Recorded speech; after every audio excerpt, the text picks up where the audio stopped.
Hello everyone, welcome back to another stream. Hope you're doing well. So, last time on the stream, we more or less just kind of went through the church talk to Ronan, where he just kind of revealed again that everybody kind of knew what was going down in the village to an extent.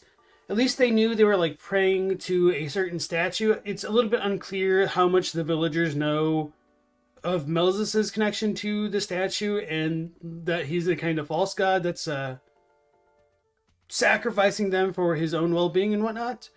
At the very least, Beaumont seems to be complicit to some degree, but he doesn't actually seem to be malicious or evil. He's just kind of ignorant of what's going on. So, after doing that, we heard from Elaine's father, the drunk, that she was succumbing to a nightmare. So we went into that nightmare with Mia and worked together for pretty much the entire stream, going through there and finishing right before the end. So that's where we left off. And right after we came out of our nightmare and went to bed. Oh, wait. Yeah, there's a really big, important part after that.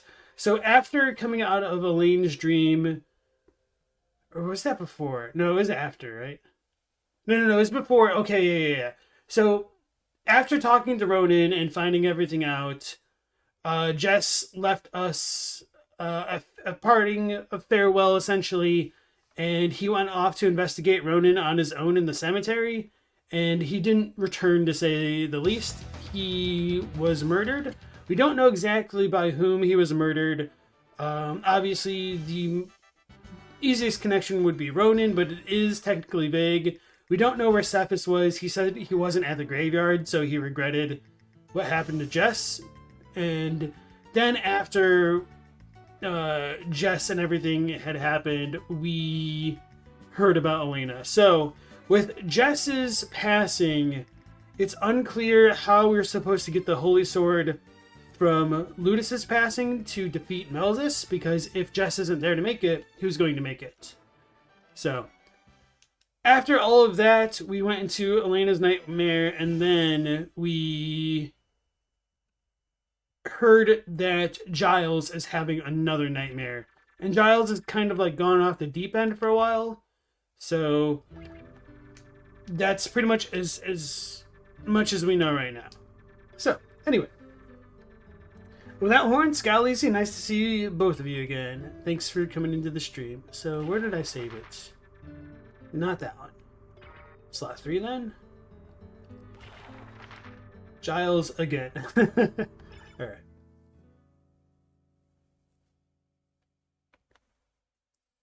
And at the end of Elena's dream sequence, her father thanked us and he gave us an upgraded flail. A steel flail, I think it was called. Yeah. And so this one has a nifty charge-up attack. And then after Jess's passing, we were able to open the cool-looking blue chest in the forge here. And we got a piece of broken armor, which we took to Lurvy on the east side of the map. And he fixed it for us to be the ancient armor, which is made of copper, apparently. So that's pretty much what we did yesterday. I spent a lot of time getting stuck in the nightmare. So what better way to begin a new stream by getting stuck in a new nightmare? Scally's playing DS2 on the 360 because you're a madman. My condolences. Are you doing vanilla or scholar?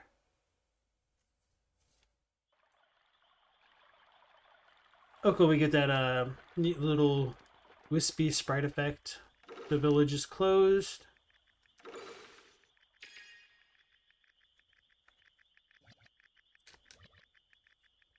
Not terribly surprised by. So Giles' house is that one to the right, but y'all who've been in the stream know me. I'm gonna explore a little bit more.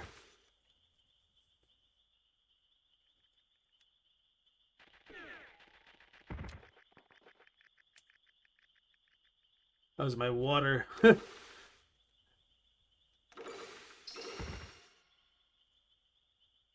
You're doing vanilla? Okay, I haven't played vanilla. From what I've seen, it kind of looks a lot more manageable than Scholar, for better or worse. Which is it's so strange to me that they went out of their way to patch the game and kind of made it worse in many ways.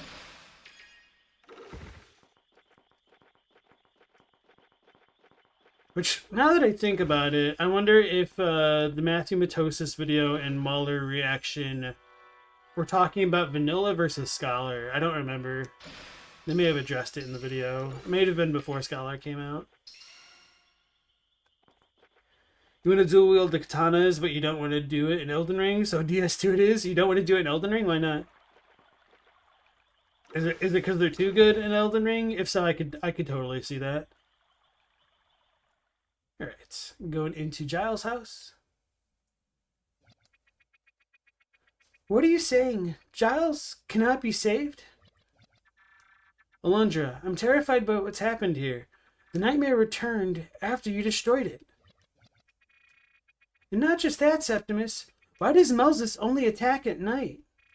Why does he use nightmares against innocent villagers? Please. Please help me. This is a grave sign. We must move quickly. Wait, I think I understand. Do you think it to be a trap? When Melzus uses the nightmares, he terrifies everyone in the village. And what do they do when they're afraid? They pray to the gods, or what they believe to be the gods. And Melzus gains more power with every prayer. It's the pyramid scheme from hell. But now that Alundra has come, that has changed. People aren't afraid of the nightmares because they know he can stop them. And everyone will soon realize that Melzus is causing their evil dreams. When the villagers stop praying to Melzus, his powers fade away into obscurity. Then you believe this nightmare was specifically engineered to end either Alundra's life or yours? I don't believe that Melzus intended to kill anyone with his nightmares, not at first. He used them to frighten everyone in the village, to scare them into prayer. Now that we are here, the nightmares have become deadly, not to kill the people of this village, but to kill us. But you did it before, Alundra. Trap or no, I have faith you shall prevail once more. You must try. But what do we do, Alundra? I think we both agree that Mia is right. But without your help, Giles surely dies. Of course, the one entering Giles' dream is you, not me. The choice is yours. Stay here or plunge headlong into the nightmare at the risk of your very life? Ooh, we got the squeak. Sounds like the Merg. Hey, Teen Sith. Wait! What was that? Did you hear something? It's the Merg. They've surrounded us. The white monkeys. What are they doing in this village? Unless... I knew it was a trap. I'm certain that Melzus will kill Giles if we enter the nightmare. And if we were unfortunate enough to be in his dream when Melzus' attack succeeds... Oh, fudge. I went too far. I'm sorry. I just refuse to believe this is happening all over again.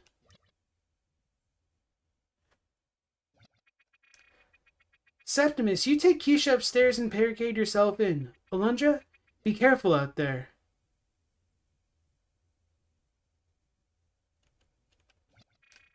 Remember, the Merg are under control of Melzus himself. Please be careful.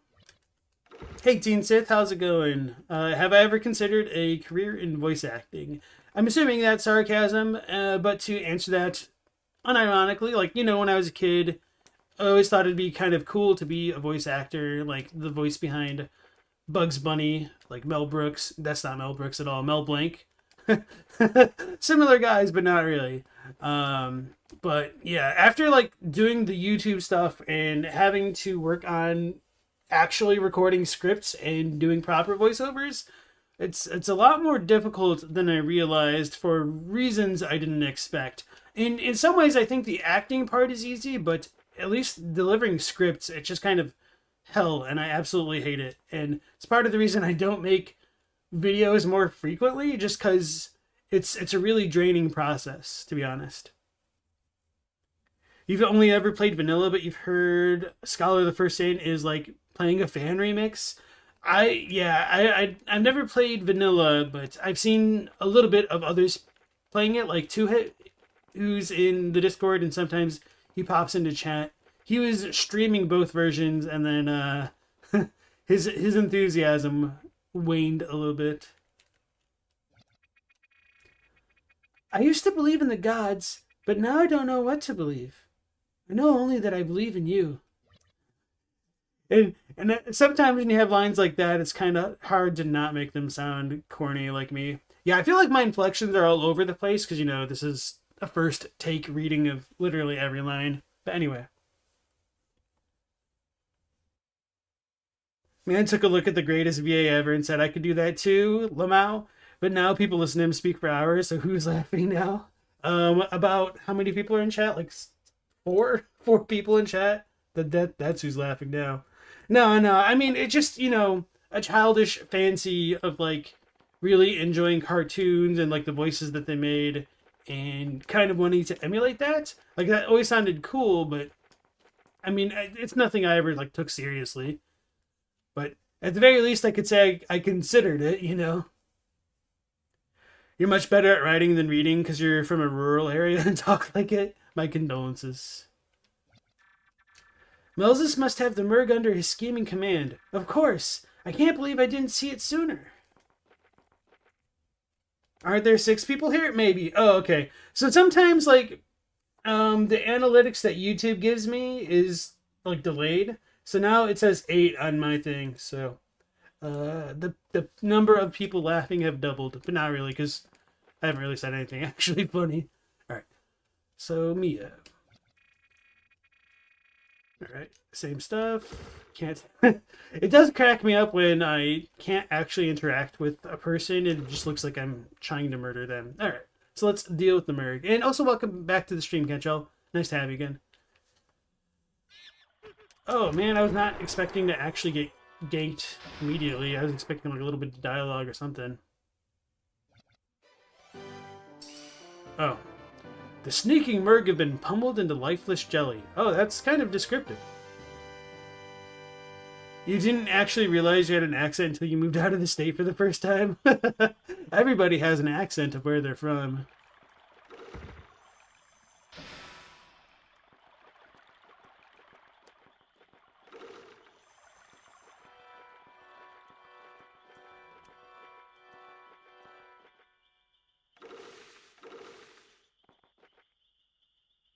Right, well, I guess there's nothing else to do here, so let's go back inside. I wouldn't be surprised if they entered in the chimney, though. This is the end of Mel's evil plot now and forever. Let's enter Giles' nightmare together. Alundra, will you call Septimus and the others?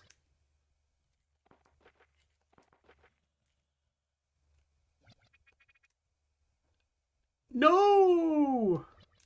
I don't know who said it. What the? Oh, damn it. What the? That was Mia's scream. Mia, what happened? Let's go downstairs. What? No. My brother? By the gods! The nightmare has transformed Giles into a hideous monster. The gods have spoken to me, Alundra. They told me to kill you. Giles, listen to me. It's Keisha, your sister. You've been deceived. Melzus is not one of the gods. He's a twisted demon out to wreck everything we know of this land. Oh, what a monster! There's simply no excuse for domestic violence in this day and age. Okay, that feels like localization.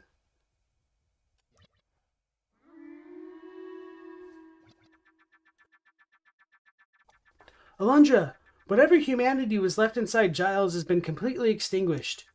All we can do to ease his suffering now is to destroy him.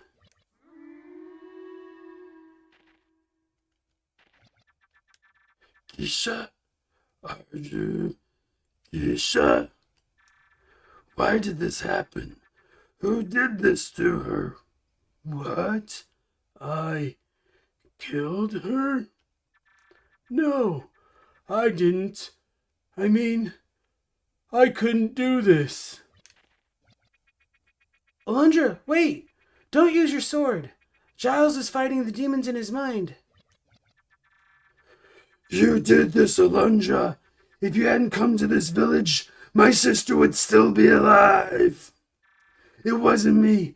I didn't do this. The gods told me. I didn't kill her. I didn't do it. I didn't murder Sybil either. It was Alundra. Keisha, you're my sister. You must believe me. The god melds us.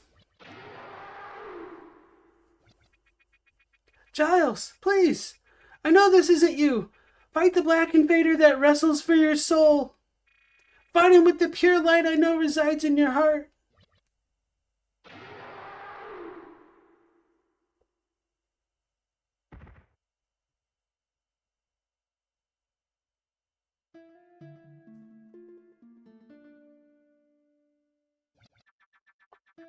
In the name of all that is holy, what in blazes is happening in here? Do you have any inkling what hour it is? You're disturbing the entire village with this racket! Beaumont, Giles is... he's gone. He battled against a new nightmare crafted by Melzus. But his ravaged body cannot withstand the power he unknowingly unleashed. Giles chose to die as a human being rather than a twisted servant of evil. He died so that we may yet live. This has made our problem all too clear. Melzus is not a kind and merciful god of light at all. He is a black wellspring of corrosive evil. But it isn't possible. We pray to the gods, not to a dark messenger of evil. We could never be deceived to... Or could we? Ridiculous! We risk our lives to save the people of this village, and still they don't believe our warnings. They don't even try to understand. But why am I surprised? We've always been outsiders. We're always ignored until it's too late.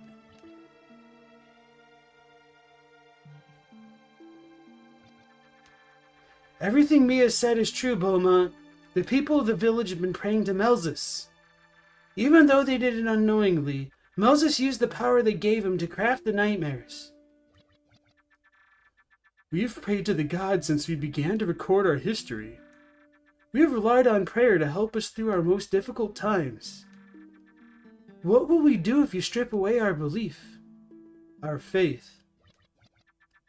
If you wish peace for this village, I suggest you pray for Alundra's success in the fight against Melzus. If the gods are going to save us from the evil, he's the savior they have most certainly chosen for us.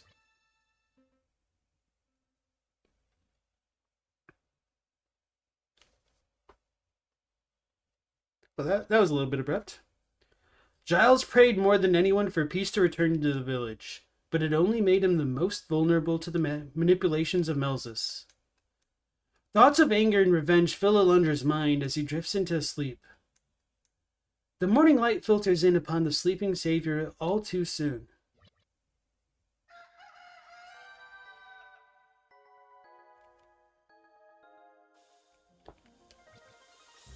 I'm gonna save after all of that and hydrate after that grueling voiceover. Giles took a little bit out of me. I couldn't do that a couple days ago when I was still sick. One moment.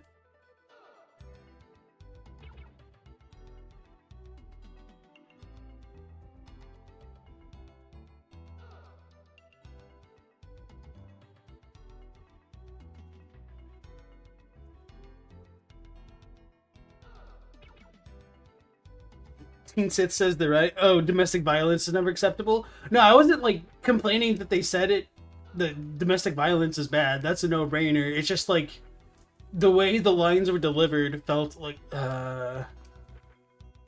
too much of like political social commentary compared to like the rest of the game. Although it could have been in the Japanese, for all I know. It's just I don't know. The delivery was just it didn't work super well in English, at least. I'm gonna win the VGA VA award. Watch out, Chris Judge and Asterian's voice actor, whose name I don't know. And in my defense, I also didn't know Chris Judge's name until I like made my video about him. So I'm just really bad with names. Neil Newbin, or is it Newborn? Probably Newbin. Newborn would be a really weird last name, although maybe it is. And thank you. All right.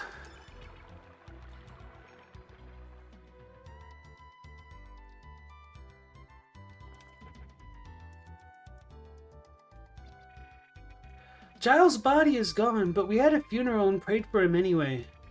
I was going to call you, but Keisha said that you must be very tired. There's no end to the horror in this village, is there, Alundra?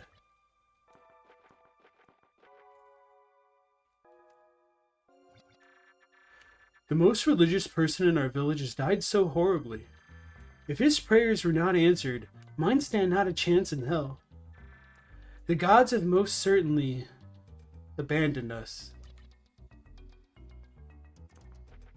Yeah, and so this kind of whole plotline here is one of the reasons that this game became so endeared to me, just because it really tackles like a lot of core human questions, beliefs, and doubts in their relationship with like the divine, and the idea that relationship could be hijacked by a secondary force was very fascinating to me. And of course, in the West, we have the whole idea of like Lucifer and the devil, or the devil, depends like on, you know, your personal belief and whatnot.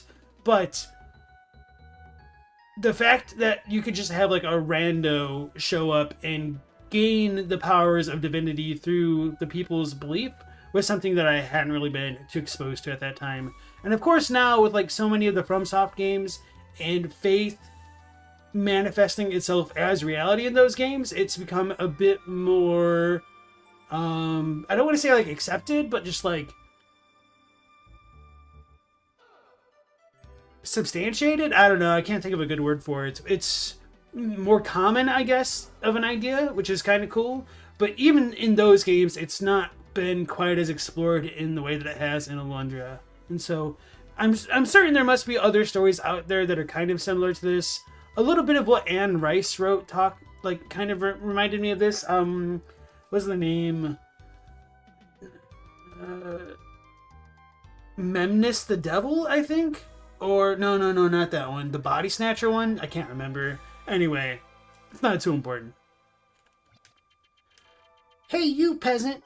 Why are the gods doing this to us? You cannot answer me, can you? Neither could my father when I asked him. So we're back to being the peasant. Oops. Memnock. Okay, thank you.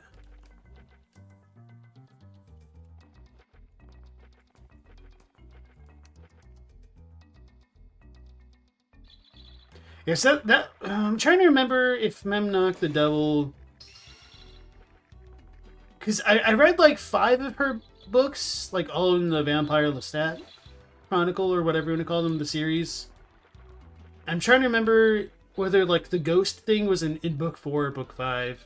I'm assuming 5, because it like talks about the origins of the vampires. Yeah, maybe it's the 5th one. You read more than you should have. So yeah, Anne Rice is kind of interesting to me in terms of like the time when I read her versus like where she kind of went after that and stuff. So yeah, I understand that sentiment. It can show. Right. Ronan does not seem to be saddened in the least by Giles' passing. They used to be almost like father and son. So yeah, the fact that Giles kind of revealed that he was the one that killed Sybil is also enlightening, and it's maybe a little bit questionable whether or not he killed Jess, but I feel like he probably would have confessed to that as well if it had happened, which arguably leaves Ronan.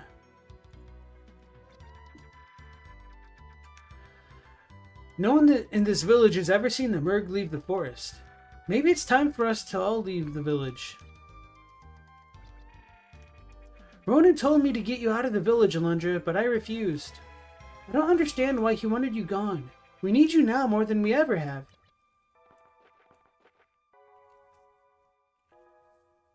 So Ronan is definitely working behind the scenes. Hey, Alundra! The Merg are just big monkeys that need some firm discipline, right? Oh, there's the other child. Burgess isn't afraid of the Merg, but I am. We might look alike, but we're different in so many ways. Because they're twins. Cantrell says, you're not sure the Japanese gamers tackle blind faith or what real faith is? Or try to as religion? Hold on, let me try to, like, reread what you said. Oh, okay. Okay. You're not sure Japanese gamers tackle blind faith or what real faith is, or try to, as religion is taboo to them. So religion isn't necessarily taboo to the Japanese. It's kind of hard to talk about. Like, historically, in some ways, that is true, but they've always had religions there. Shinto is kind of like an indigenous form of their religion, and that got suffused with Buddhism, or like vice versa.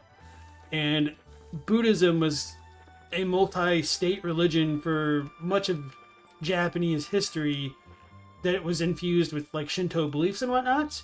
And of course there were like differing schools, and there was like a lot of fighting about that to an extent.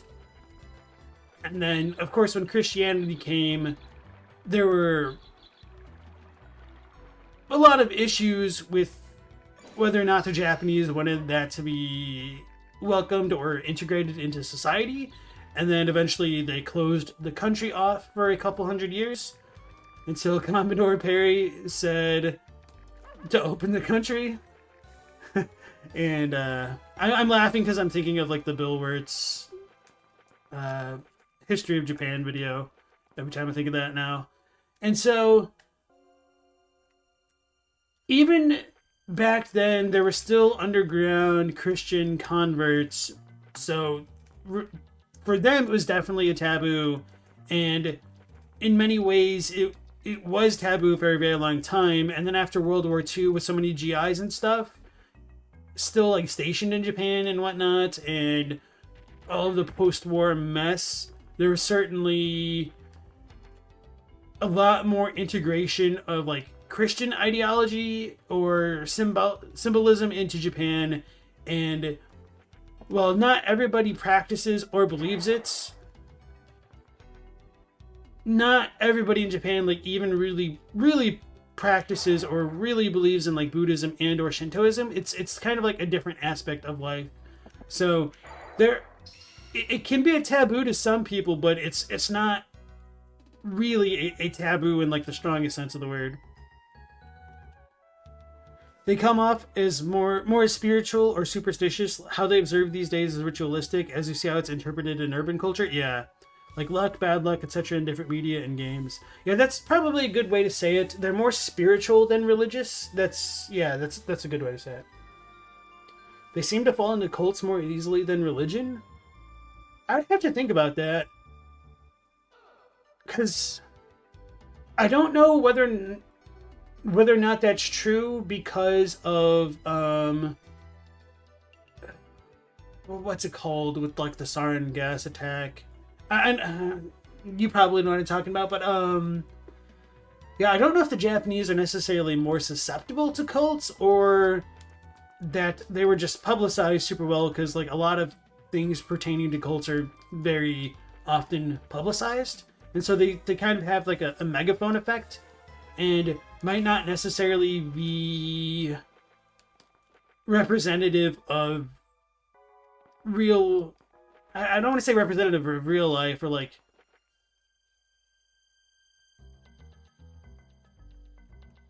they might not like represent the populace as much as like the optics might portray. And like even here in the West, there's actually a ton of freaking cults that people are a part of. Like when I was in school, I had a friend, a pretty close friend, whose family was part of a cult, essentially. I don't think he really realized it. But yeah, they're definitely alive and well, and they just kind of fly under the radar because a lot of people in cults are kind of technically on missionary work, so they move around a lot, and their children tend to be homeschooled here, at least in the US, or they like travel abroad for periods of times, and it's really, really easy for people to fall in between the cracks that way and not have a lot of outside attention, or if they do start to get too much attention, they just kind of move on to the next area and a new family replaces them and like nobody's the wiser. So yeah.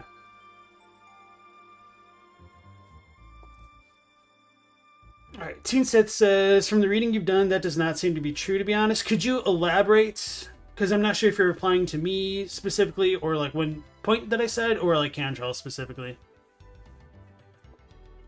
Okay, going back to Septimus now. Alundra, I've been looking for you, friend. Have you seen Ronan? After yesterday's events, he believes that Melzus is the god of the Merg. If he's right, we won't just be fighting nightmares. We will also have to battle the white monkeys. I don't know if the people of this village are strong enough, Alundra. Honestly, I don't know if I have yet the strength within me. So...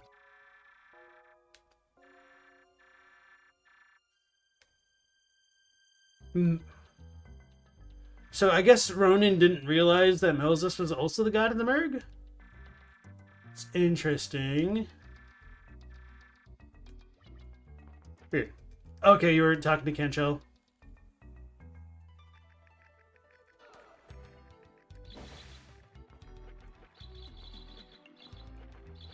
Oh yeah, and just to give like a little bit more context about like the whole religion thing with Japan, like a lot of people in Japan will get Christian style weddings, not because they're Christian, but just because it's kind of like a social norm in some ways, because it's, I don't know, it's, I don't want to say like exotic, because at this point like a lot of it is normalized. It's just a thing that a lot of people do versus like a Buddhist wedding. Like both are definitely popular, but there's kind of a surprising amount to it, and so calling them spiritual rather than religious kind of encapsulates that, because for them like the marriage isn't necessarily like a religious thing as much as it is like a ritual.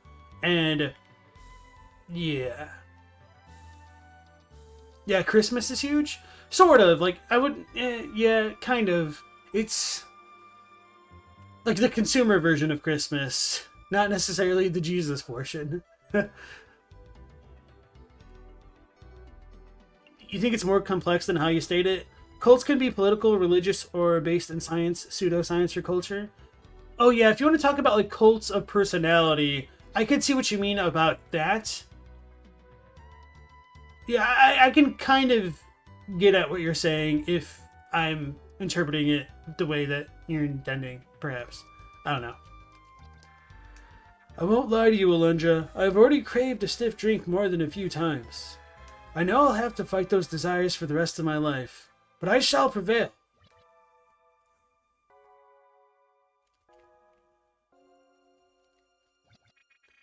It's neat to talk and have only one voice come out of my mouth. Thank you so much, Alundra. So part of me is like, what if we saved a personality that was originally foreign to Elena? Like the real one was lost amongst the three personalities or nightmare things that we fought. I don't think that's actually what happened, but it's just kind of like one idea that is floated around my mind after her nightmare scenario. Oh yeah, so for anybody who missed that stream, Mia had told us that she believed Elena had 4 multiple personalities within her. So we had to like go through 4 different sections of the nightmare to rescue her. From what you've looked into, spiritualism far more leads to the occult, and so they end up springing up that way. Maybe the consumerism of Christmas is big in Japan. Yeah. Definitely like the consumerist side. Like, it's just kind of like romanticized. There's actually like a bunch of Japanese Christmas songs, which are, you know, just like normal Christmas songs, just in Japanese. And so it's just kind of romanticized, and people like it kind of the same way that it is in the West. Like, Christmas in the West, as far as consumerism is like concerned, like, people don't really bring the religion aspect into it that much. It's just kind of like, I don't want to say, well, I mean, it is kind of a coincidence. Like, this true history of Christmas is that it was originally a pagan holiday based off the winter solstice. So the day when, like, when the sun is in its lowest part of the year. Hold on, let me rephrase that. Like, the shortest day of the year, it would be like December 22nd. And so that's kind of when the solstice began, and there were like a bunch of pagan holidays surrounding that. So the church was like, well, we don't really have anything going on in winter, and there's no way we'll be able to convert these heathens to seeing the true way unless we have something similar to allow them to adopt a lifestyle free of their paganism or whatnot, their heathen ways. So they kind of took what should have been a celebration of Jesus's birth, which was in the spring, from my understanding, and they moved it to the winter to kind of make the transition a bit more fluid for unbelievers, non-believers. You think it's the gift-giving, aesthetics, and the consumerism? A lot of Westerners are more into the non-religious stuff than they'd care to admit. Yeah, exactly. It's funny Roman Catholicism took it, now it's just modernistic. I mean, that's just how it goes sometimes, though. So, yeah, I was gonna say... Yeah, I mean, there's certainly a lot of appeal to the whole idea of, like, modern Christmas, where it's, like, the gift of giving... a magical time of year, all that stuff, caroling, getting along with others, bundling up in the cold weather so that way you're warm with friends, family, hot drinks, and just like the jovial nature of Saint Nick and all that stuff. It's certainly appealing. So I can't believe the Merg are attacking our village. How can I defend my wife against creatures strong enough to tear my arms off? I didn't realize the Merg were supposed to be that strong. My poor husband is sinking back into his depression. He's starting to speak of death all the time, just as he did before. It's kind of a downer. Okay. You think it was the fall for Jesus as... Oh, the fall for his birth, as Mary and Joseph were traveling to the Passover and the ends were taken up? Maybe? I don't know. I think I heard somewhere that, like, there's something that described the stars in the night sky in the Bible, and people, like, lined that up with a certain time in spring. But you might be right. It's been a very long time since I, like, heard that aspect of the story. Teen Sith grew up in Quaker culture, and the first time she saw the ritual stuff like baptism as a kid, he thought it was a prank. That's really funny. That you thought it was a prank, I mean, not like the baptism. I mean, baptisms are kind of funny, they can be, but thinking of it as a prank, that's hilarious. My time is almost up, kid. I don't care if the gods exist or not, but I hope there's a heaven for us. Poor Phineas. Dude, it's okay if not everyone here believes in the gods. The faith of a few and a little weed is all... The faith of a few and a little weed is all we need, bro. Wow, they actually put that line in the game?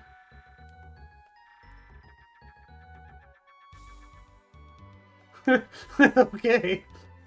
I'm really surprised that got past censors. Because, like, What's the other word? I think Jess said perish or expired or something like that instead of like killed or died.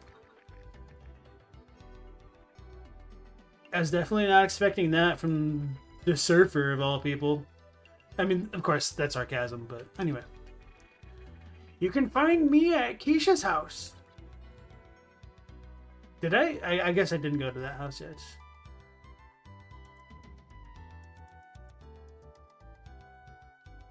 Quakers don't do that stuff very much, and you were 7. Okay, I see what you mean. Alundra's world has weed according to localizers. I mean, it could very much be the medicinal herb. That's why we call it the herb.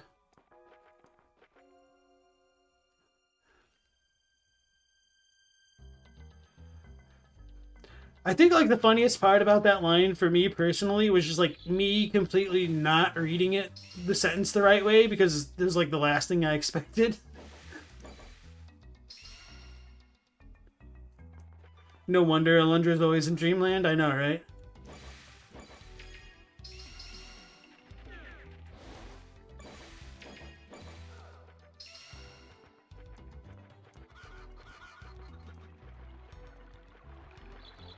I wonder if that means not Giles, but if Klein was more faithful than Giles because he turned into a Scourge Beast first. It's kind of weird how and or why that happened. I appreciate your worry, but I'll be fine, Alundra. As long as I remember my brother, he'll always live within my heart. I'm sure it's the same way you feel about Jess. I examined the Merg you defeated and found this on one of the bodies. Hey, we got the tree gem. You were wondering that about the hunter guy too? Cool. Okay. At least I'm not alone in that. The Merg woods are northwest of the village. They're overrun with thick and thorny bushes. Too many to chop through with our weapons. I know. We could use the fire wand from the Flame Manor to the southwest. I was walking west from Nava's cabin on the coastline, and I found a small building called the Flame Manor. Inside it, there's said to be an item called the Fire Wand. The wand has the power to control the element of fire. I couldn't understand what the Lord of the Manor was telling me. Perhaps you will understand what he's trying to communicate. It's awfully convenient, Mia. I guess we could talk to Nava. I talked to the mayor. I talked to her. Alright, I think I've talked to everyone in the village, except for Septimus and the fortune teller, but I'm not really worried about the fortune teller. So I'll talk to Cephas and or Ronan after this. Alundra, I've been looking for you, friend. Have you seen Ronan? After yesterday's events... Oh no, I did talk to him, okay. That goldfish memory, though.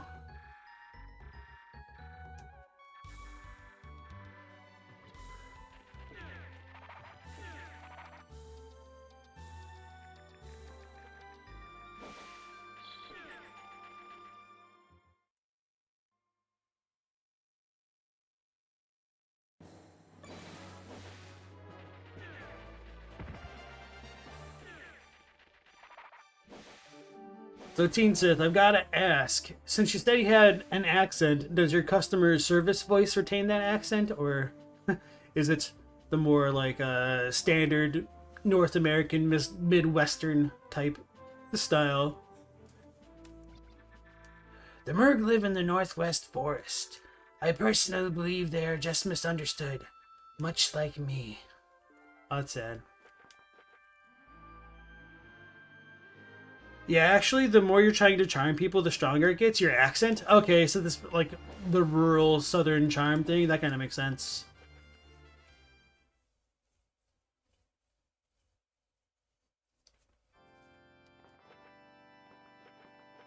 So I don't know if you were here a couple streams back, but I was, like, lamenting my delivery style and just, like, how incongruous it is with my thoughts sometimes.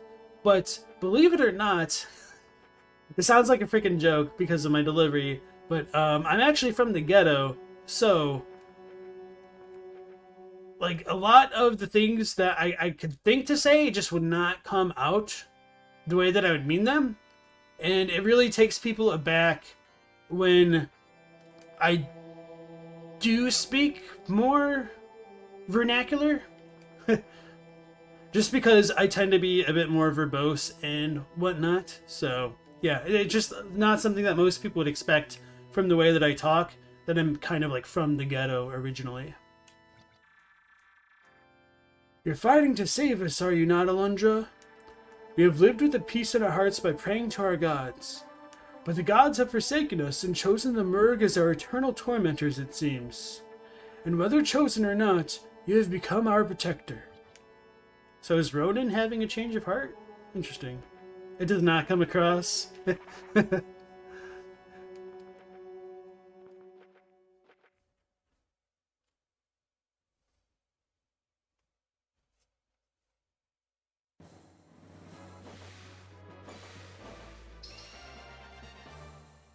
You could see it if I was more relaxed, probably. I mean, like, I don't really speak like I'm from the ghetto.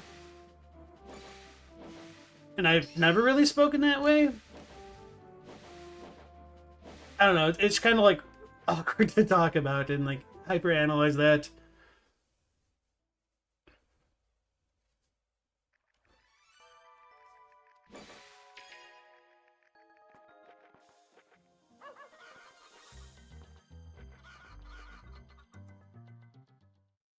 Teen Sith is accent blind when it comes to your home state, so like you usually think you don't know them, but they sound familiar somehow. But it's usually because they are also from your home state. Okay.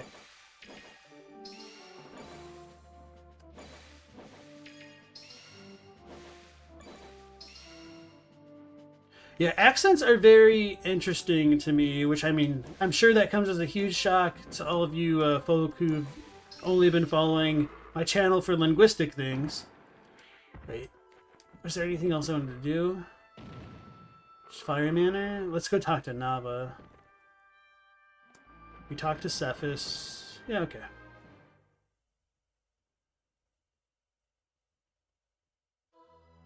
It's really nice that the game is centered on this village rather than a globe-trotting epic. That's kind of an interesting point. Like, I know a village really does feel like a central hub area. I mean, because it really is in the very center of the map, and we're going, like, more or less one cardinal direction at a time. It appears that Malzus has given the Merg an intelligence boost of some kind. It'd be foolish for you to underestimate their strength or cunning now. Be careful, Alundra.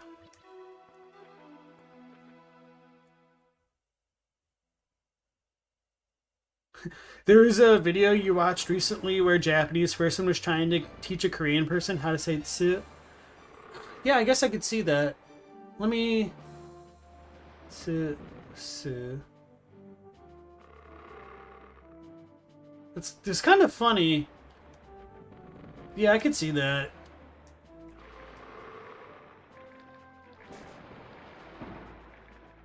The funny thing is, like, it's way, way, way harder to speak Korean than it is to speak Japanese. And... okay, I think I need to, like, go all the way up and then through the whirlpools and whatnot. No, I can't jump out of the whirlpool now. I don't know. Probably just gotta go the long way around.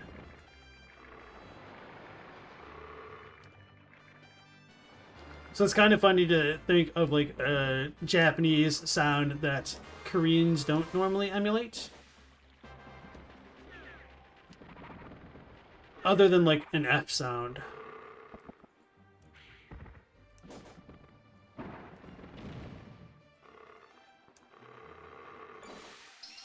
Although to be fair, like the Japanese F isn't like very strong either. Like our American F. It's kind of like a cross between an F and an H. Wait, how did I miss the bridge?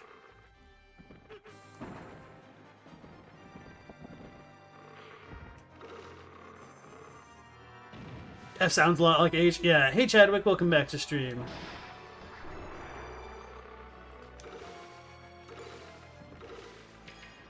And like some of that is also regional more than anything.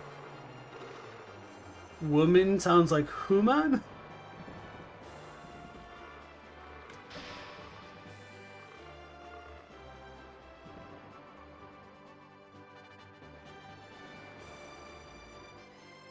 Yeah, so as for like the Koreans, they tend to use a P sound to substitute the F sound. So like instead of fork, they'll say pork quite often.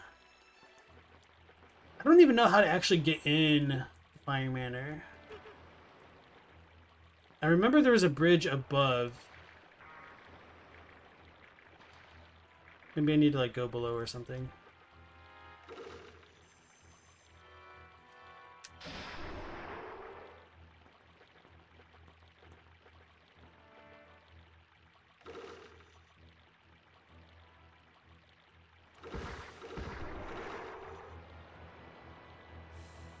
Oh, wait, but there's a rock there.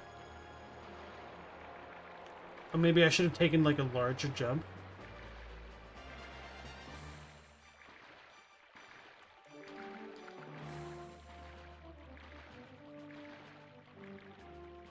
Your Japanese instructor had a very shaky English W sound, often came with an FH instead of W. Woman. Yes, I need to like see an example, or hear an example really, to conceptualize what you're saying. Like, I don't doubt it. I'm just like having trouble picturing it in my mind right now for some reason. Because that's not something that stood out to me. One of the things that always stood out to me about like certain Japanese speakers is when they would use like an L sound versus an R sound. And part of that is because it's weird because they can make both sounds, but they do it in the wrong context sometimes. That was a scary ass mimic. Oh.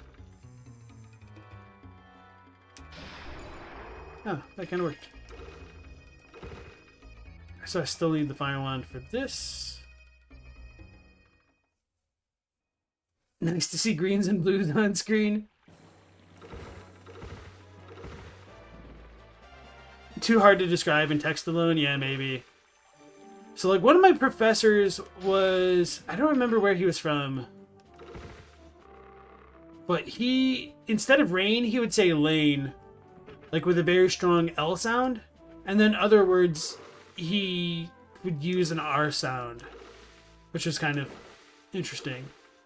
Because it wasn't like the traditional, like, Japanese, like... rolling of the tongue to produce something in between an L and an R. So let me try like rarirurero. So it's almost like a D, but it's not. It's between L and R.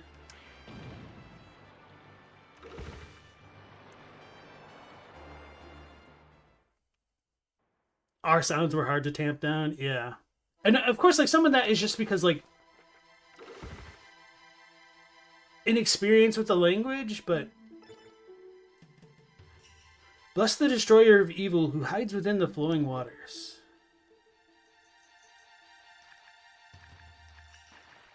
Oh.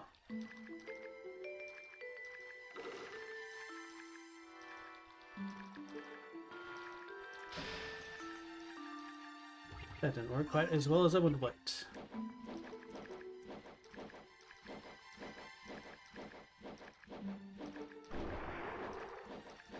How did I miss?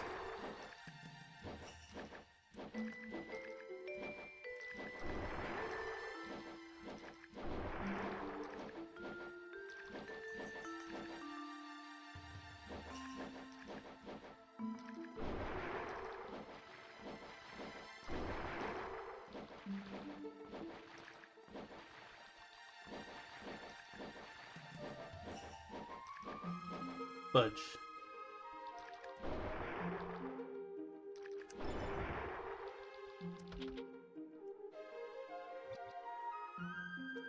Too much for the strength elixir. Yod, you, those words often sound like D sounds. Yod, you. He knows what I'm talking about. Yeah, I can. Yeah, kind of. Because those words are really hard for like Americans to say, just because like we don't really have that kind of glide between an R and a Y sound. So yeah. So, for instance, like a lot of people say for the Street Fighter character's name, his name is Ryu instead of Ryu. I kind of like said it kind of poorly, to be honest.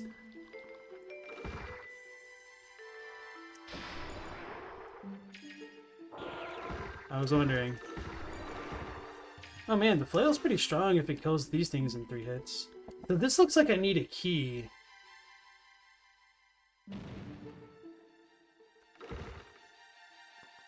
The heck?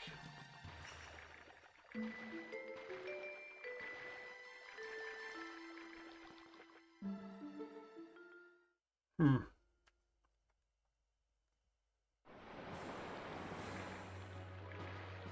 Oh, this is probably not the cave that I was thinking of. Not the castle I was thinking of either. Or the princess. So, yeah, going back to like the whole accent thing, I'm kind of really deaf to a Chicago accent. Unless it's like really, really freaking strong. Like, there's a couple, because all of like John Hughes's films were kind of like centralized around Chicago.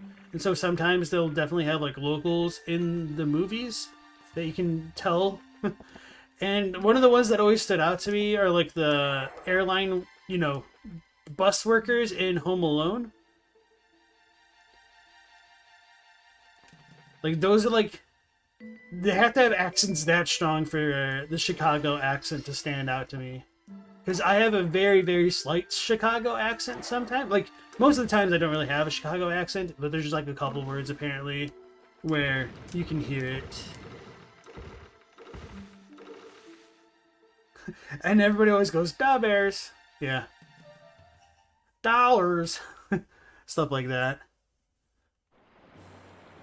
But like for me, I never really associated that with an accent as much as it is like kind of certain old people. I don't know, because like there's a diverse amount of accents where I grew up. So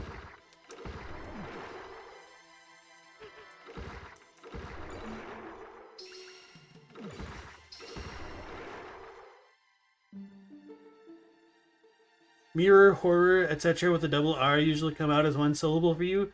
Mirror, horror. Obviously, like, I exaggerated the hell out of that, but... yeah, like, a lot of my accented speech patterns don't really follow a lot of common trends. Like, I don't have the caught merger, so I do pronounce those words differently. So, another one, this one's more southern. Wait, let me give you guys some context. So, the caught merger are... like more of a how do I explain it? Like northwest midwestern thing. Like it seems to be west of the Mississippi River where it's become more common for those two syllables or sounds to have been merged. So the words caught and caught sound the same, or like tater tot versus a teacher taught. Those kind of words are haughty versus hottie. Those would get merged and they'd all sound like one word. And in the South, there is the pin-pen merger. So pin as in like safety pin, pen as in the writing utensil. They're pronounced the same. So I distinguish both of those. What are some other fun aspects of accent to talk about? Midwestern is noticeable for Cantrell in Virginia. And I'm also going to assume that Cantrell probably has a little bit of like African American vernacular going on, which is, pretty... It's got like a lot of similarities with Southern, and there are Southern aspects or versions of AAVE and all that.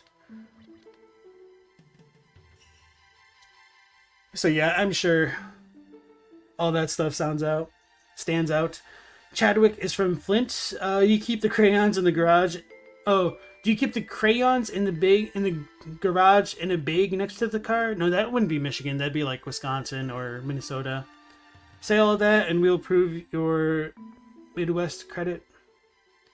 Keep the crayons in the garage in a bag next to the car. Say all of that? Okay.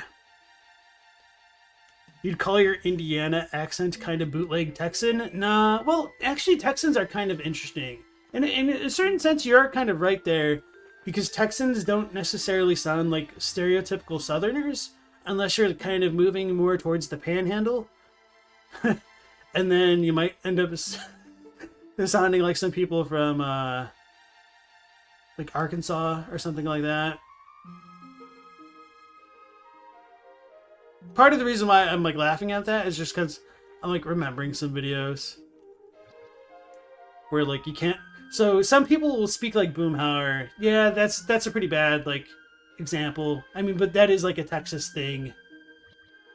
Oh, I didn't read that because I was like looking up as I was thinking about accents. So there's a fiery ball. He that does not fear the flame shall gain mastery over it for all eternity. I've got like too many Dark Souls quotes like running through my head right now that I can't just like choose one.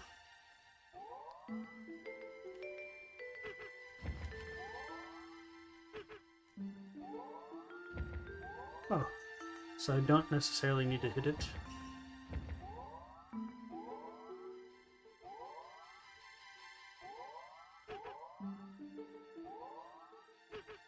I was wondering if like it got redirected off of me and I could like bounce it a certain way. So the recoil is knocking me back. I'm surprised that didn't catch on myself.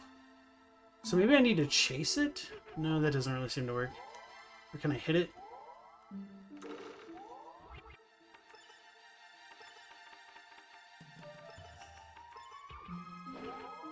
Oh, that kind of seemed to work. Wait, why did it just U-turn? That did not seem to work.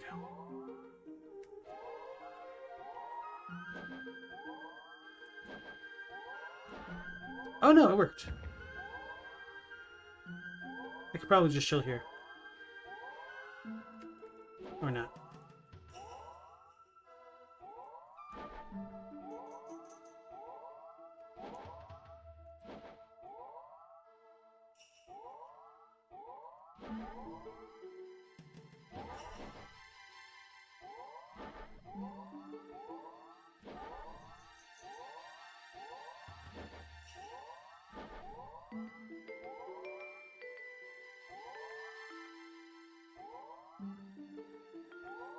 I would almost say there's like a kind of logic to this, except for the way that it like U-turns. No.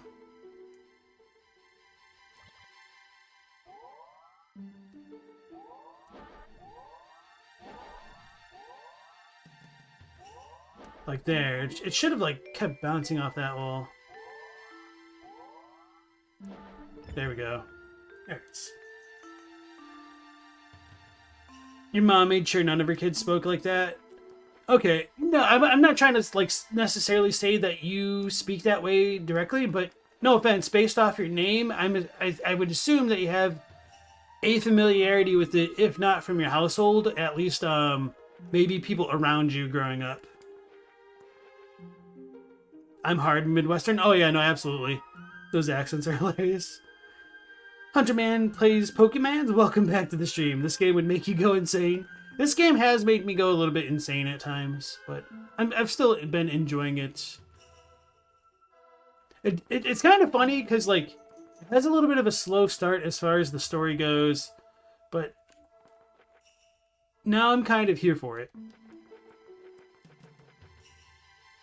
Crayons versus crayons, all that fun stuff. Oh no, we got symbols. What have we here?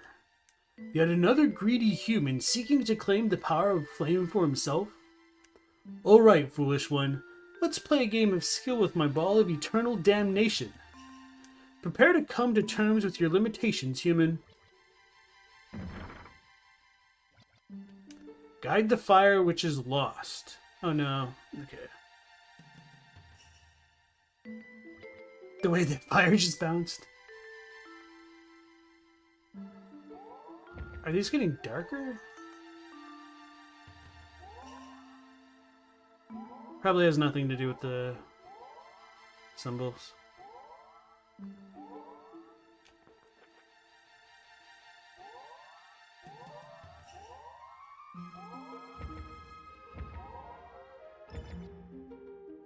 You are different from those that have come before, but you have not proven yourself worthy yet. Follow the course of wisdom emblazoned within your very soul to meet your destiny.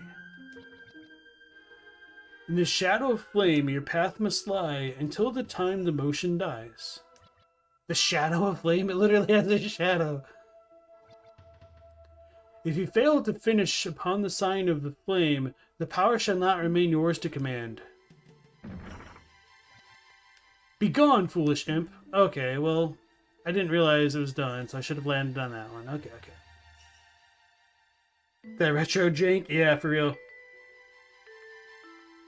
I guess you just AFK and let the game play itself. Well, it didn't seem quite lost. I'm like, oh, this looks like it can go where it needs to, and then it just kind of did.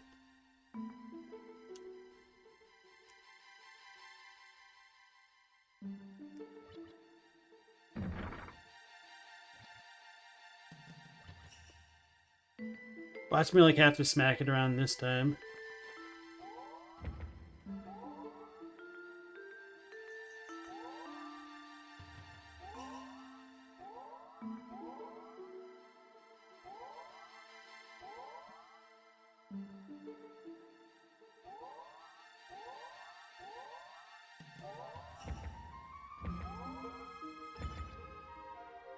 Alright.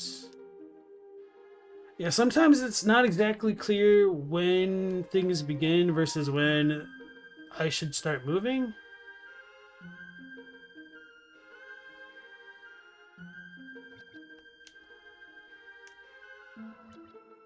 Am I not on the sign of the flame? That's the same sign. I don't understand. Maybe I should just land on it.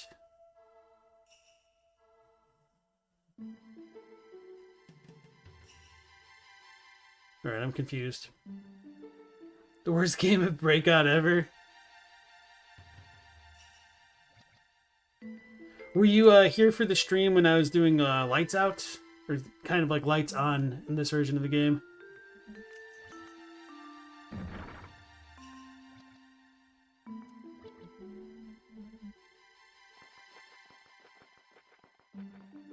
So yeah, as for like Midwestern accents, the one that like cracks me up almost endlessly are like all of the Wisconsin, Minnesotan ones, which is they're kind of similar but a little bit different. So they'll go to the store to buy a bag of bagels instead of bags of bagels. In the shadow of flame, your path must lie until the time the motion dies. Oh, okay, I get it. Oh, I didn't know it was supposed to move because, like, the text didn't go away. So, okay, I get it. So I should have gone like that, because it just mirrored.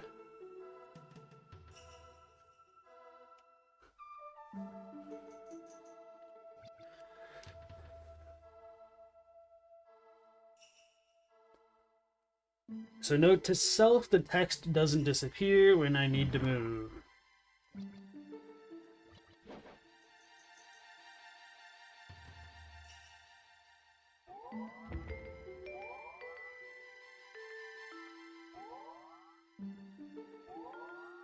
Hey Asin, Hex, welcome in the stream. Doing well, how about yourself?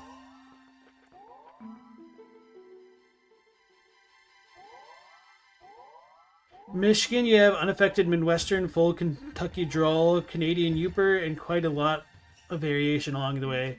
Yeah, the Yooper dialect, or I guess not really a dialect, accent is interesting.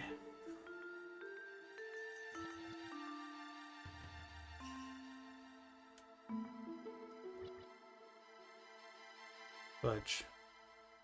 Or does it really want me to follow it from the top? No, maybe I actually need to, like, land on it. Okay, whatever. Got a cat on one arm, so you're pretty good. Nice.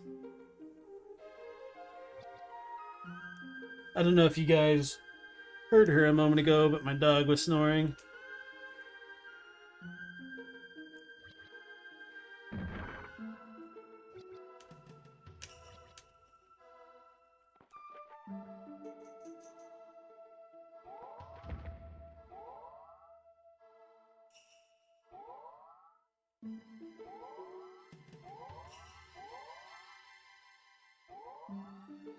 That scared me.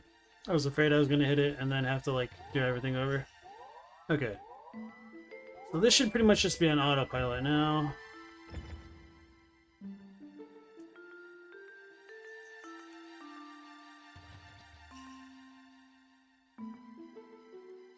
I guess I'm just gonna, like, walk into it first. Oh, okay. It was way easier than I expected.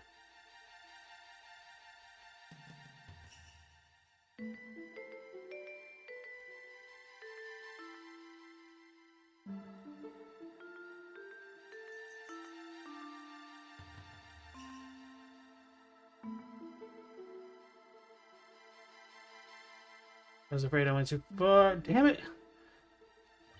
Oh, I was just a little too slow, I guess. 4 legs for the win. None of your cats wants to cuddle at the moment, but you did just wake up from a good nap. Cat nap.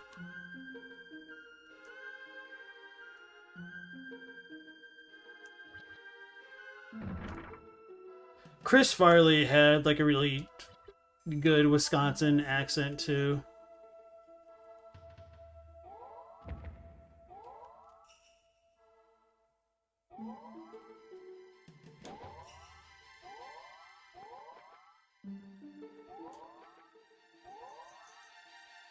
Exactly, nyap. That's also a Japanese joke because it has nya in it.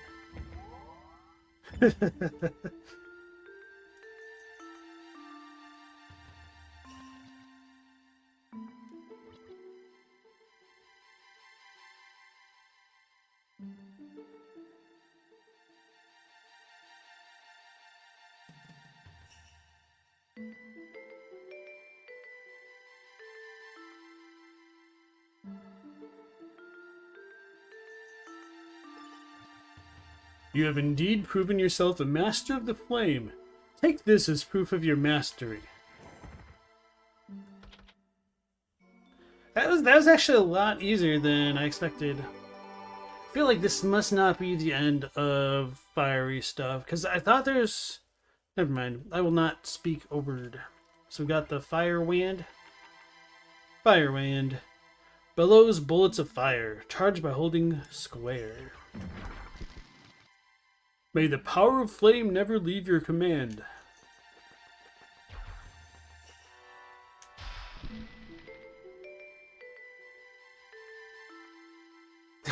You love that so many animal names are just the sound that they make. The Egyptian Mao, for example. Yeah.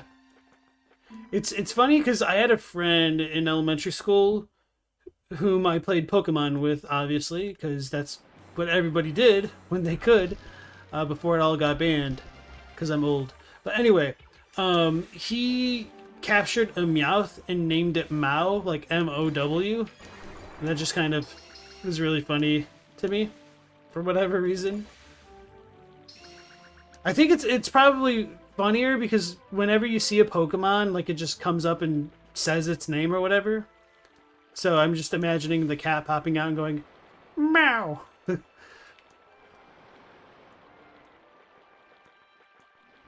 Ancient Greek probata for sheep. Is that like the sound that sheep make in Greek? Is that the sound Greek sheep make? Probata. I have no idea a Greek accent. Or a Greek sheep accent, for that matter. Quon or Guan shows up as dog in a lot of languages.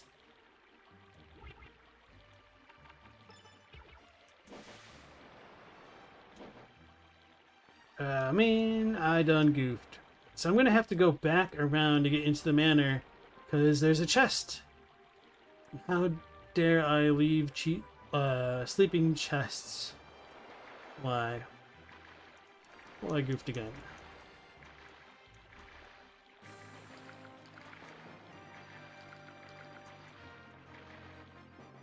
Blue was the best. Payday was so useful. Oh yeah, I forgot. Meowth really was a Blue exclusive, wasn't he? Or it. Meowth, that's right. Okay, you got me.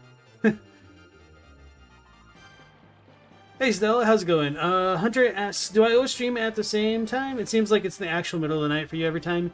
Yeah, I start at 10 p.m. Eastern Standard Time.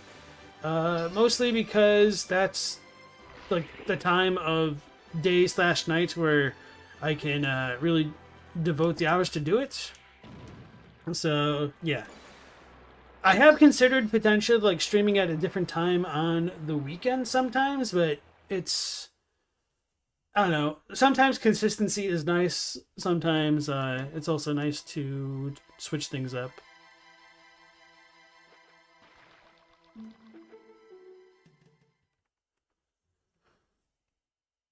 There was a TM for Payday. That's true. Although TMs in the original generation were a lot more scarce. I don't remember if you could buy that one necessarily.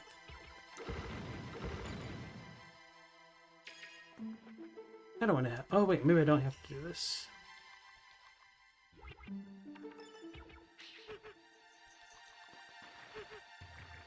Anyway.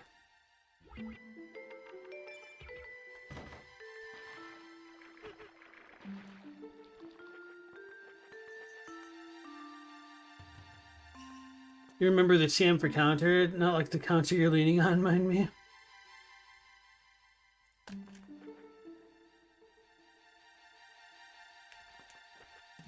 Yeah, the original Gen 1 was like so broken in terms of functionality for a lot of things.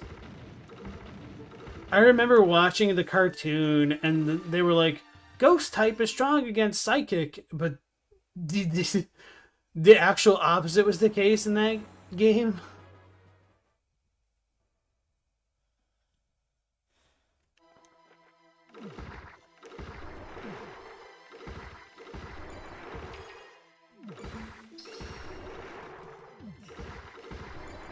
And I think I'm trying to remember like if whether or not bug type actually worked. Okay, I didn't need to come here at all. Oh, did I go in the first cave again, not the last one? So this is really all pointless? Oh no, spring bean. Okay.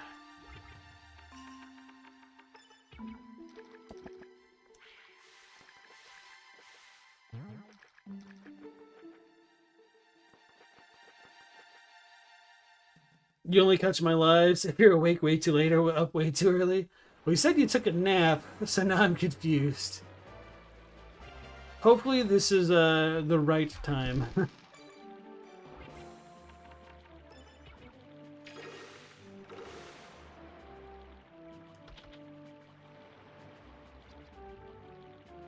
You know, I wouldn't be surprised if I did like go get that and then just kind of like spaced out and not realize it was a strength tonic, strength elixir, and I couldn't pick it up. Anyway, the important news is we got the fire wind, and now we can set fire to all the little bushes.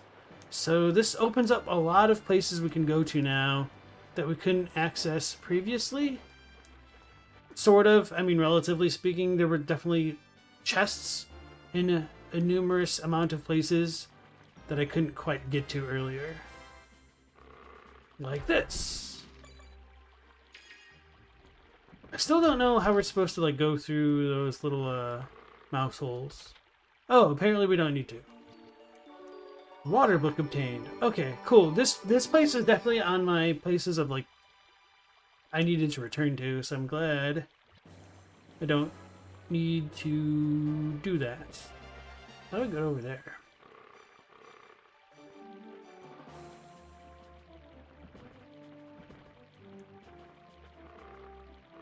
Hmm.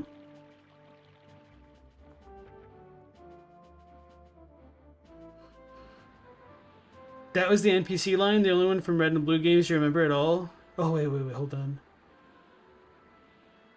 The moves are weak. Side note, adventurers are always willing to just trudge through knee-deep water in leather boots. You'd refuse? Hey. These are not leather boots. I will have you know that these are merman boots. So if anything, they're scale boots. Like fish scales or something like that. So I believe there's another ivy branch all the way to the right. Yes, indeedy. Life Vessel. Brilliant. Yeah, Payday's TM wasn't viable. Okay. Yeah.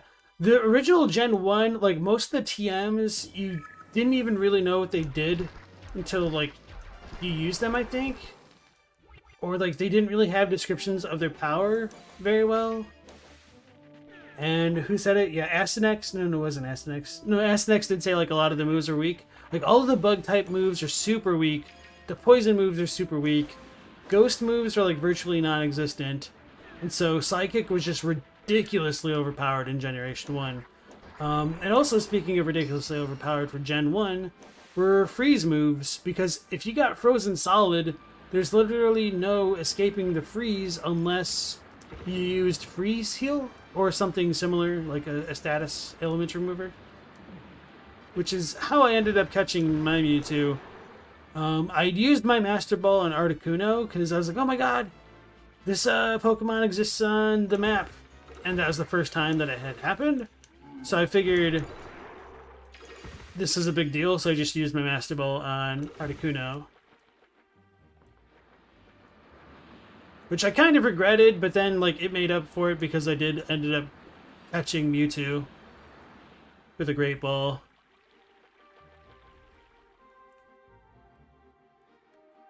Is it made from a merman or by a merman?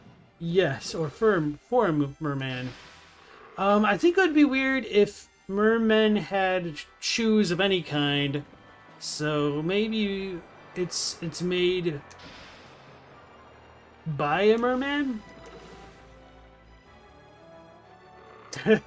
OG Gen 1 is a janky 90s video game programming mess. Indeed.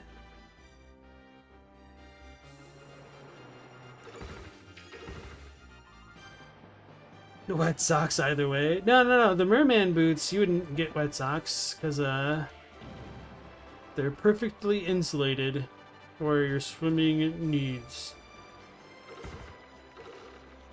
Right. So I'm trying to look for more Ivy places, right?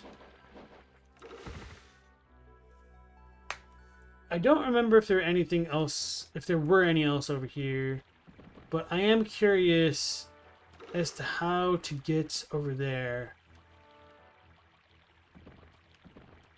So I think I would need to jump in the lake, then take the whirlpool to get back this way. But I don't... And then there were the two caves by the other cave that I didn't explore. So I might need to go back that way.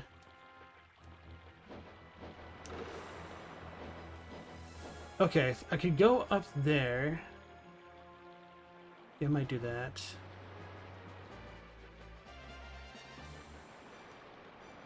Or did I, like, go between... I might have, like, gone between those caves from that cave? Because I've not been paying as much attention to the gameplay this time around. I'll tell you what. Alright, so let's go this way first.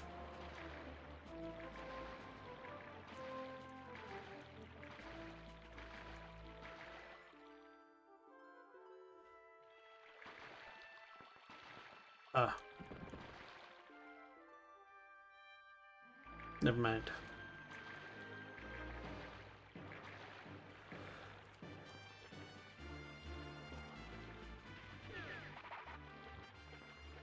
So throw this out of the way, and then go up there.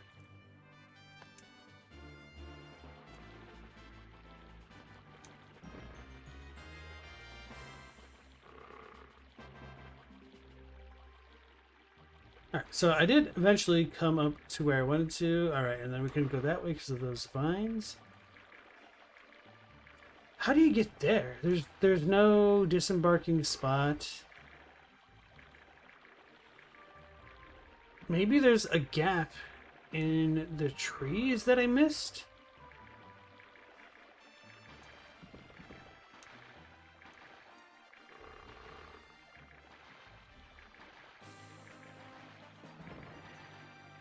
Fish ladder? Maybe.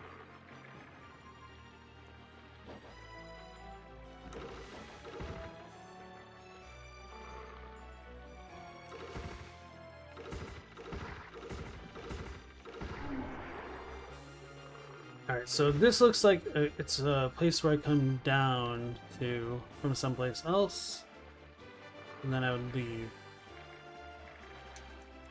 Alright, I think I'll go back down to the caves and maybe pay more attention to see if I like come out the one way.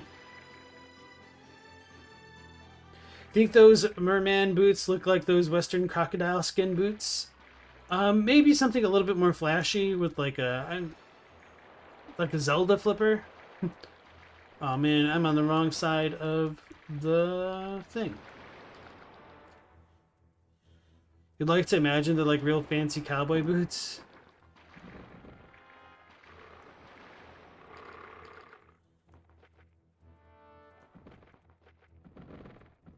So their icon does leave something to the imagination, but oh well.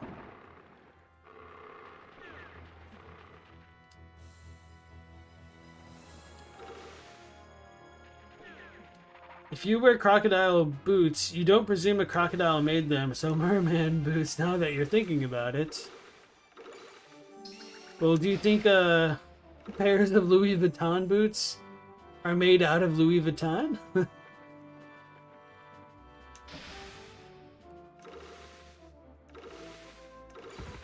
Or could you imagine wearing the Greek goddess of victory on your feet? Nike? I don't remember if she's Greek or Roman, technically. Is that Athena? I don't remember Nike. Made of real Vuitton. Nike. Is it Greek? Okay, it is Greek. Thought so, but I tend to forget which is the Greek one versus the Roman one.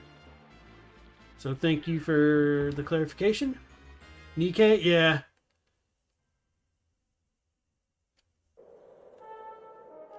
It's actually Nike, unironically speaking, because if I'm remembering correctly, the actual founder of that company was Phil Nike, and whether or not you want to say like his name should have been pronounced the Greek way, I think he called himself Phil Nike in interviews, but I might just be misremembering, to be honest. Like, I actually don't know how you pronounce that name.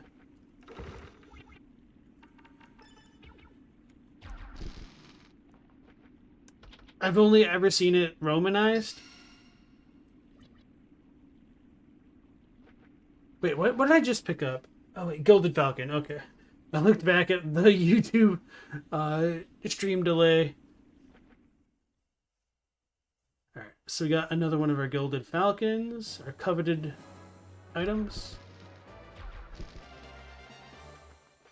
Actually, I know there's that closed place in the desert, not the waterway place, but the one way up top. I don't remember if I needed the fire to get up there.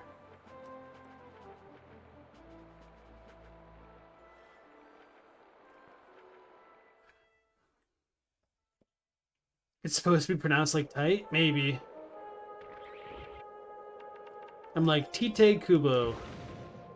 Tight Kubo?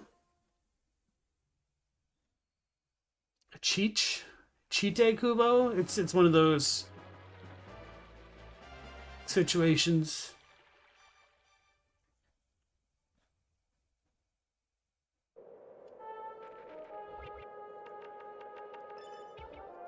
Oh yeah, I didn't look at the upgraded warder scroll.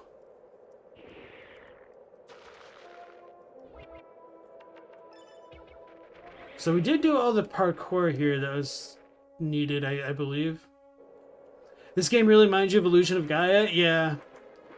And to be fair, like both this game and Illusion of Gaia are pretty clearly like Zelda clones. So I think that's a pretty natural comparison point. How did I get up there the first time though? Oh, I had to do parkour. Yeah, I had to swim and then parkour around. It's gonna suck if I go up here and I still can't get what I need.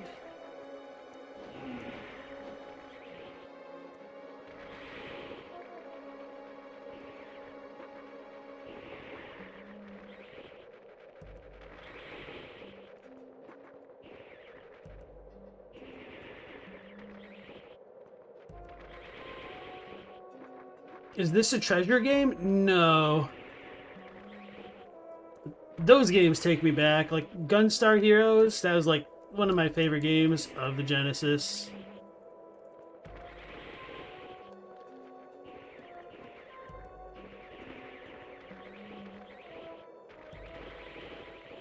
Alright, I did some parkour the first try for once. He can claim that and not be wrong even if the original pronunciation's different. Oh yeah, there's nothing I can do here. Fudge.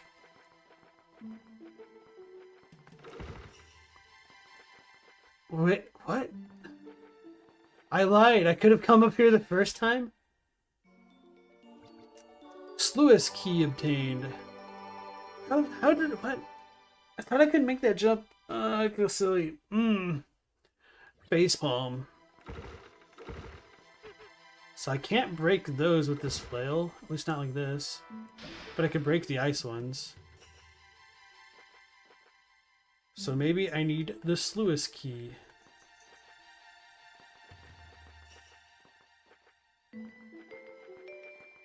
So maybe it's because of the change in elevation.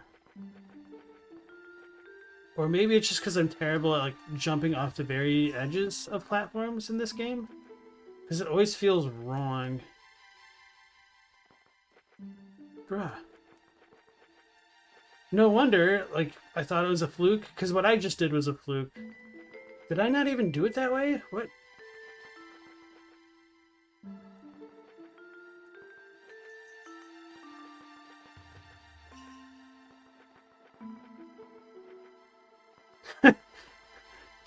Wait, how did that work? That looked weird. Okay, and just a thing like that. Okay. That was way too early.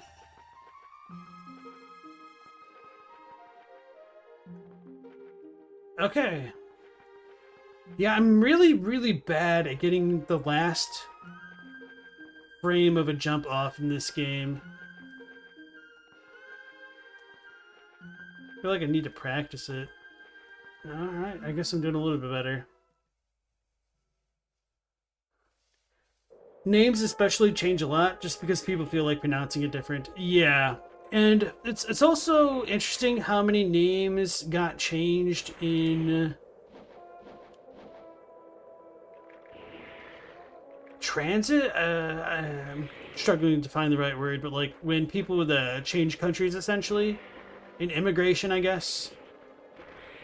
Either to make their names easier to say for like locals, or because somebody misheard what was said on like a travel form and they just wrote whatever the hell they wanted. So what's a good example of that? Like, oh yeah, the very common last name of Park for Koreans is not actually Park, it's Pak. So yeah.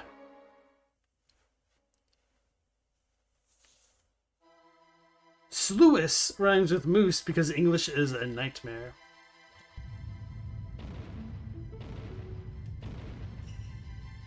Transliteration, yeah. People probably gotten easier to pronounce nickname as soon as you arrive, pretty much. Maybe.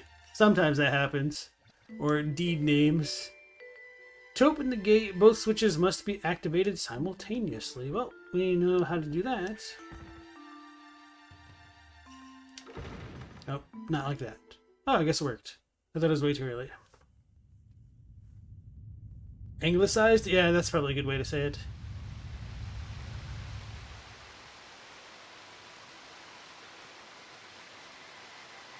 I don't know if that changes much in the area. Alright, so that water got drained, which, you know, big surprise.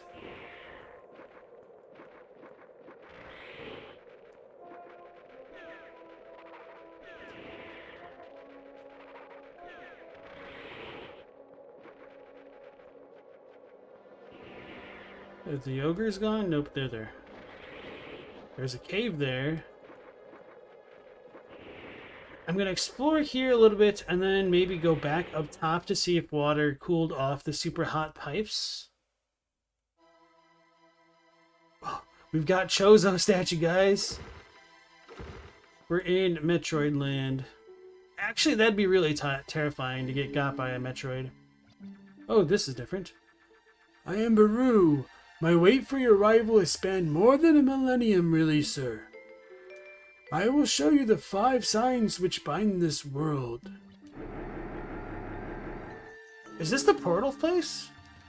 Behold, releaser, this is the silent sign of harmony. So it's like got wings, okay.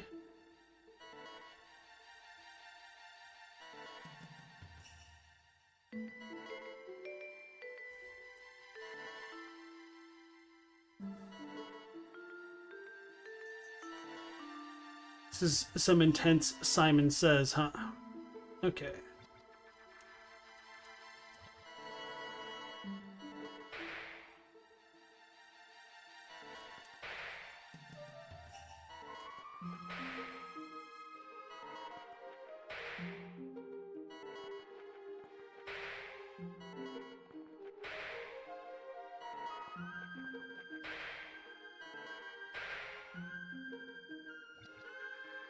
I have beheld the sign of harmony. Now reveal the sign of trust. Trustful. Behold, releaser, look upon the pure sign of trust.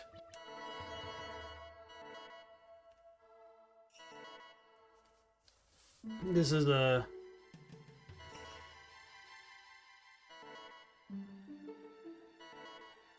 something.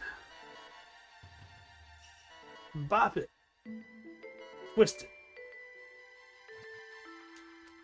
Releaser, step on the sign of trust.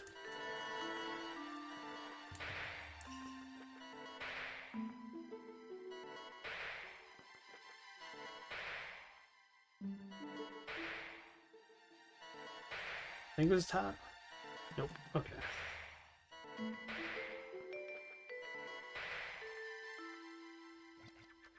I have beheld the sign of trust. Now reveal the sign of wisdom. If I have to remember all 5 of these signs after this, I'm screwed. Mark and remember, releaser. Oh no, that's terrifying. This is the shining sign of wisdom. Wait, didn't we already do wisdom? We did wisdom. Did I screw up trust? Oh no, that seems different.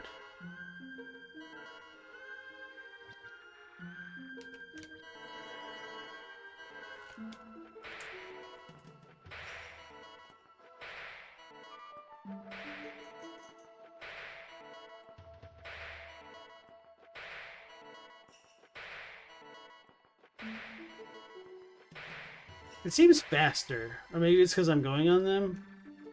I have beheld the shining sign of wisdom. Now reveal the sign of love. How do you make Metroid crawl in this game? Look closely, releaser. This is the eternal sign of love. Oh, it is faster. Down, up, left, right. Down, up, left, right. Oh no, now it's reversing.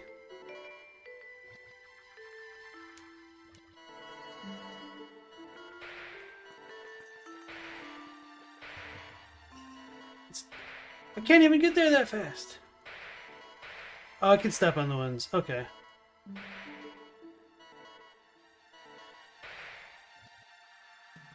The gate will only open to the one that shows me the signs.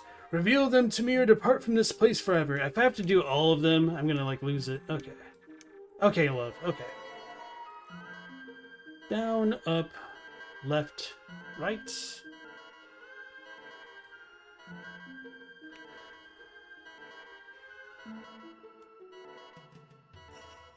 Left, right, up, down. Okay. Down, up, right, left. Fudge. Oh, no need to continue. Down, up, left, right. Down, up, left, right. Down, up, left, right.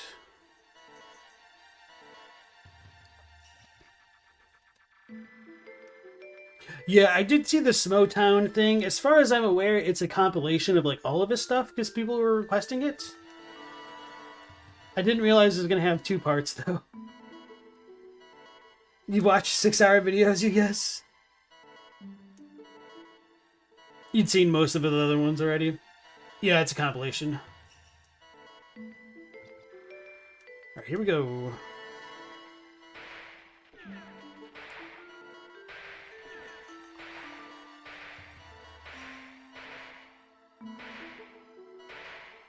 Now we gotta go left. Why didn't it go? I was holding it. It didn't go. I almost had it. That was like input error. That sucks. 3 parts? Oof. You put on stuff like that while you're gaming sometimes? Well, I can't really blame Smo if that's what the people were requesting the lore to sleep to. In a certain way, you could say, like, I've made a comparable amount of content, at least with the live streams, but certainly nothing scripted to that extent. It's certainly exhausting. Oh no. Fudge. I was too busy talking instead of, like, thinking about what I need to do next. Not blaming you guys. That's on me. 13 hours of Elden Ring lore? That's a lot of lore. 13 hours of 40k lore? We haven't even begun yet. Yeah. That had to have taken a bazillion hours to upload. Yeah, for real though. And also to what's the word? Encode. It'd be awful.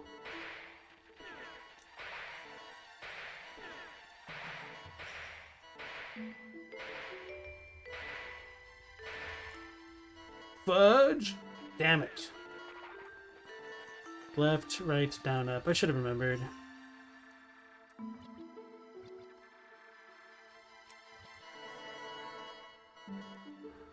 Gonna have to be real good if you're gonna sit there and actually watch for 13 hours straight. I don't think most people are going to make it all in one viewing, but it's probably something that they'll like have on in the background or while they're doing other stuff.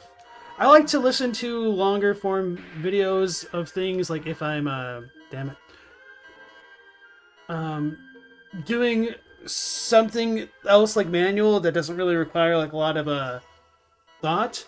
So whether or not I'm like cleaning, doing dishes, vacuuming, sweeping, all that kind of stuff, mopping, I definitely don't mind like having a podcast on or a stand-up comedian. Definitely makes the process a lot less monotonous.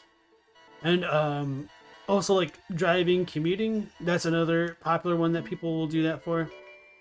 Left, right, up, down. Okay, left, right, up, down. Left, right, up, down. Left, right, up, down.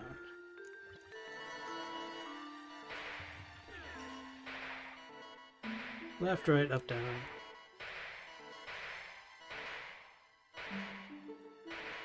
Left. Oh, I knew. No. I only said left, right, up, down like 6 times and I still...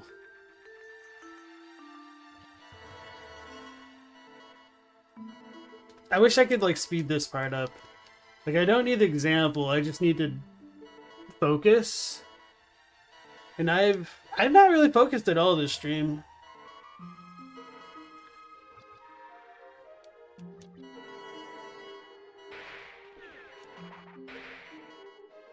But okay, yeah. I hesitated.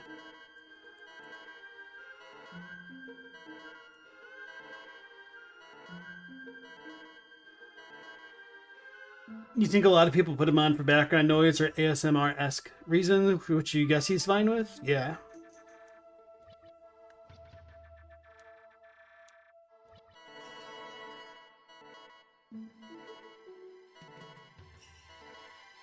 You got zero patience for that vibe when you're trying to watch something, though?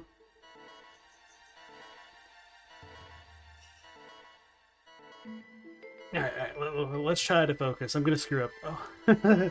Down, up, left, right. Fudge! That was just input on my part. I just sucked. Okay. You just noticed you're getting snowed in? That sucks. Good luck. Yeah, I'm shoveling. That's another good time to listen to a podcast. Get your mind off of that suck.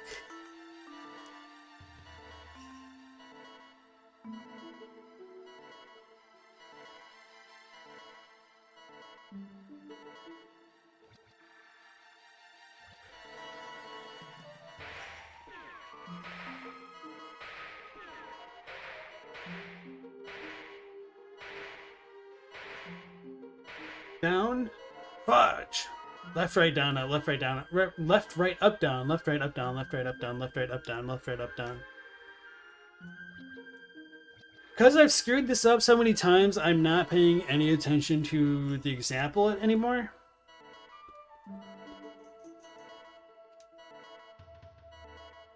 Alright, after the X part, I need to go left, right, up, down, left, right, up, down, left, right, up, down, left, right, up, down. Left, right, up, down, left, right, up, down. Left, right. Oh god, oh god. Left, right, up, down. Why didn't it go? Why didn't it go? Why didn't it go? That was not, that should not, That's the second time now. Maybe I'm like pressing down too fast and it's only inputting like the queuing up command. Left, right, up, down. Left, right, up, down. At this point, it's kind of sadly becoming muscle memory. Left, right, up, down. Left, right, up, down. Okay, that time it worked and I just held it. Alright. I have beheld the sign of love. Now you shall reveal the sign of courage. Please God, no. Behold, really, sir, look upon the stalwart sign of courage. Middle, middle, left, right. Up, down. Okay, middle, middle. It's pretty fast.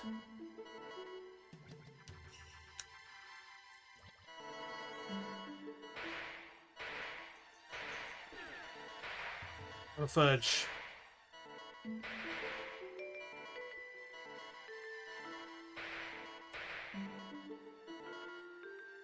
Alright.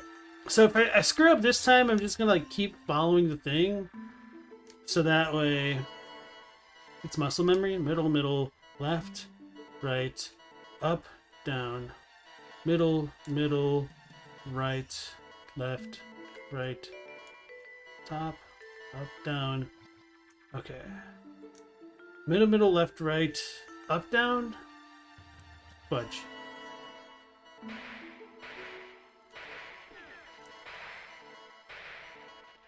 Bro! Alright, down. There, there.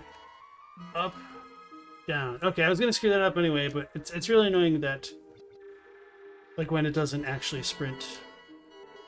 Middle, middle, left. Right, up, down, middle, middle, right, left, up, down. Okay.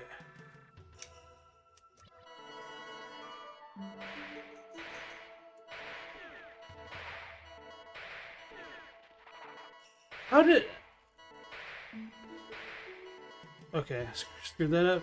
Yeah, I gotta go left, right, left, right. Okay, okay, okay. I still don't know how I didn't get that one. Maybe I just shouldn't sprint. I feel like, oh man. Left, right, up, down, left, well, middle. Right, left, up, down.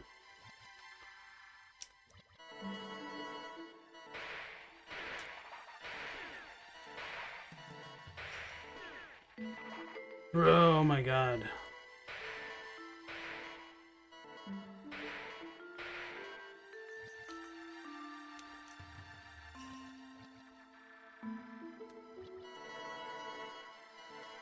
I legitimately don't know how I'm supposed to get from like top to bottom so quickly though.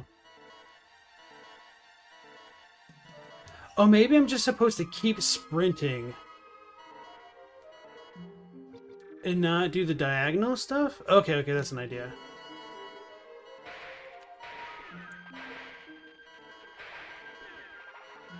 No.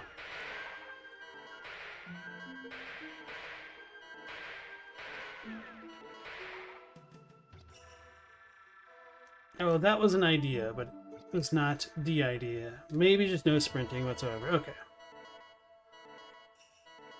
This is a brutal game of memory tag. It is. Like, I'm pretty decent at, like, Bop It, but... Or Simon.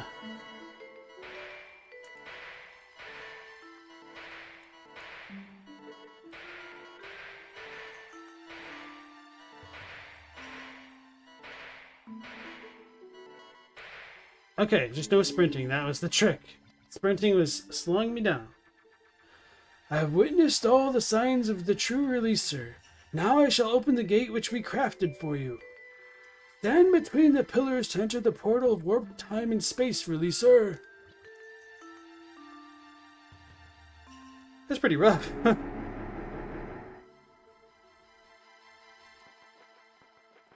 You know, it got serious when I stopped interacting with chat. So I guess we just go to any of the pillars now. Okay. Well, if I unlocked the fast warp, that's cool. Alright, Teen Sith, you have a good night, and thanks for dropping by. Alright.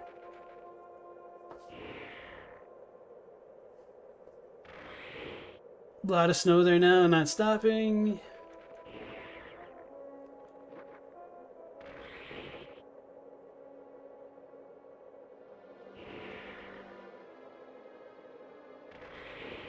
Guys are going on 40k lore, I'm assuming. Terrible game, Simon says. Bop it. Oh no, I fell off because I wasn't paying attention. Okay. Alright, alright. Now, like I said before, I don't imagine anything would have changed in that cave up there, but I can't let sleeping dogs lie.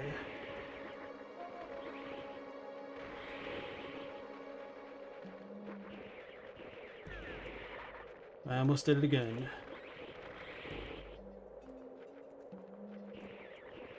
I don't remember the lyrics to the song, but in my mind, I'm just like trying to sing the Britney Spears song. Did it again. Oops, I did it again. Damn it. I fell off the ledge. Gotta run around. Oh, baby, baby.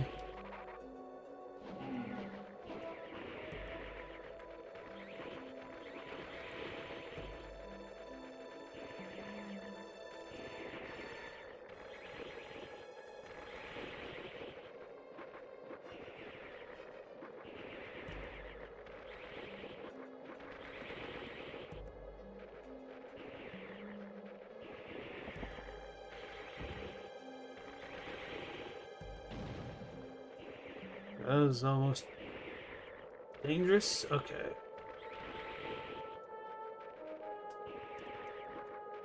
I kind of thought I whiffed that last jump.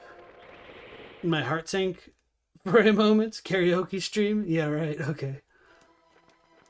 I do have Rock Band. How much would it suck to get copyright struck for Rock Band?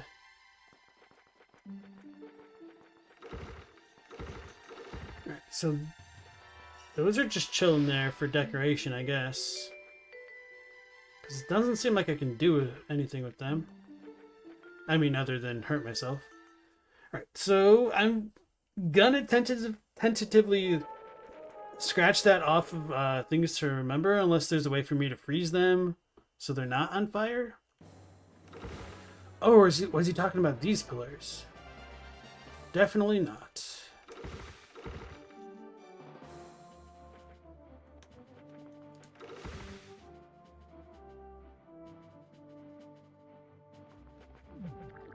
Alright. This place had some vines too, I think. Were they on the east side of the map?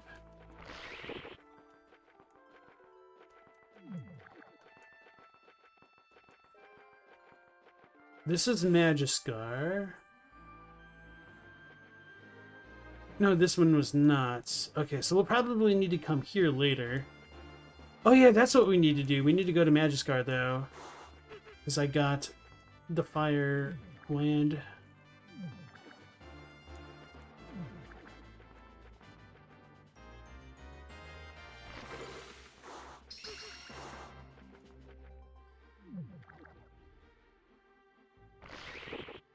Is there anything? Okay, okay. I knew there was something somewhere.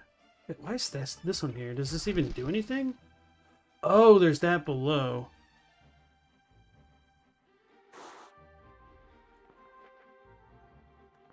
How do I get up there? Probably need to go back in from the other screen.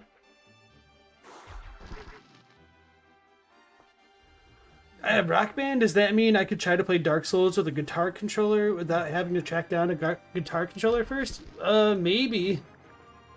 But probably not. I don't... Could I control Dark Souls through, like, natively through the Guitar Hero controller? I don't know. Maybe I could. But would I? No. I meant to sprint. I've only been playing this game over 24 hours, and I still don't recall how to sprint. It's a good sign.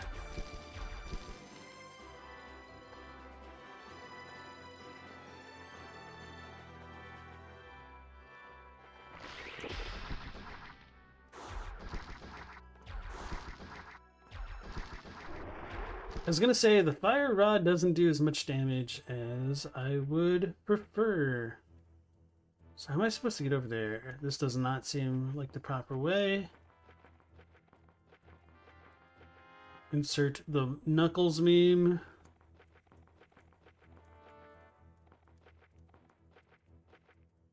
Oh, God. There. So I screwed up, which isn't the end of the world. Wait, how do you get up there? There's no connecting point. At least not this way. And down over here. Oh. Wait. How do I get over there? There's ladders.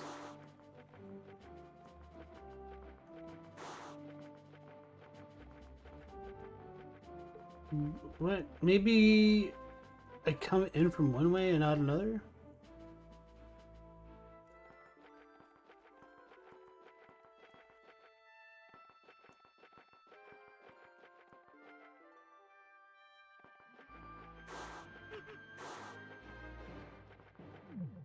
If it can be played with a DDR dance pad, you don't see why the guitar couldn't work somehow? I mean, I'm pretty sure people have done it with the guitar. It might be easier in some ways. Because there is like a D-pad on the guitar controller. So if you controlled it that way, you could presumably put the dodge button on and the attack buttons on the keypad part? Oh, okay, wait. Now I see why there was this thing there. I figured it out. It just took me a minute. They didn't put a burnable bush there for no reason. Go figure. And then it just fell.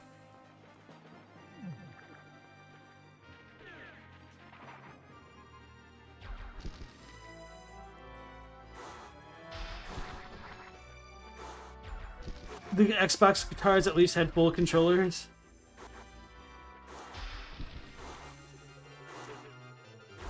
I haven't really touched my controller so much in years. I do have like the original Guitar Hero 3 controller for PC. I did actually want to like replay that a couple years ago, but the funny thing was I forgot that most computers nowadays don't actually come with optic discs, disc trays. So I wanted to reinstall Guitar Hero 3, but I couldn't because my computer didn't support it.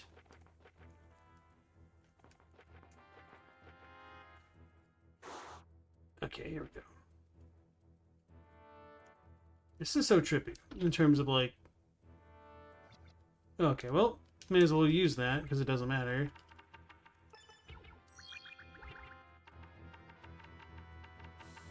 Let me read the water book. Level 2 water magic, water shield plus HP recovery. Okay. You can definitely see mapping R1 to upstroke, R2 to downstroke. I don't think that would work because controlling the actual D-pad portion of the controller and then using the strumming bar would seem like an actual nightmare.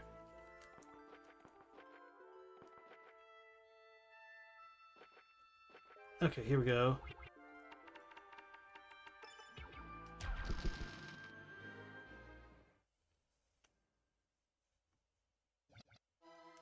Ice Manor. Alright, I'm assuming I've gone too far, to be honest. I'm tempted. No, I won't do it. I'll go back to the village, talk to like the village folk and whatnot. Once I do a little more exploring. So that's where Ice Manor is, which if there's an Ice Manor, I imagine I will be able to deal with those pillars in the canal place. Dodge on pedal. So there was no pedal for the actual guitar. Like you could definitely do that with the drums. I think doing the challenge on the drums would be really interesting. How would you attack though? Because I was thinking like for the drums it'd be really cool if you could excuse me, if you could like map each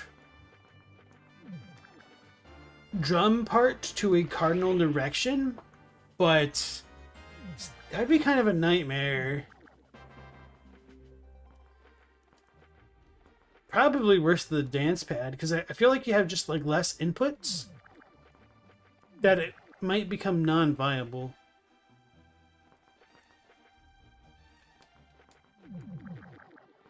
Oh yeah, I did want to go up here. Drum control sounds cool. In theory, it sounds cool.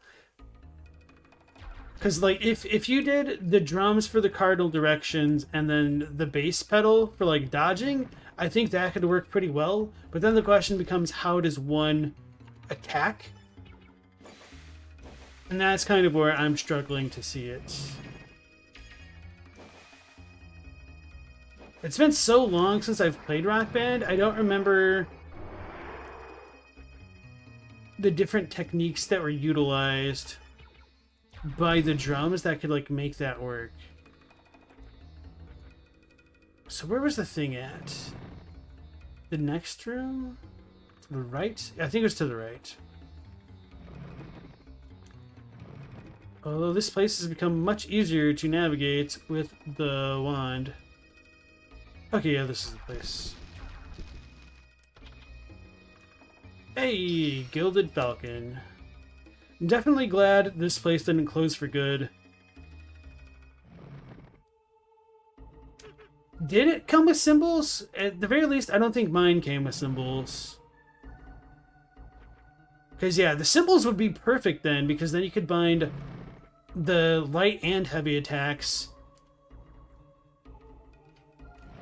You still don't understand how attacking works on the D-pad? So I'm saying that if you use the Guitar Hero controller, you can use the D-pad for movement, and then the okay, I can't get up this way. Yeah, you would want to use the D-pad for the movement, and then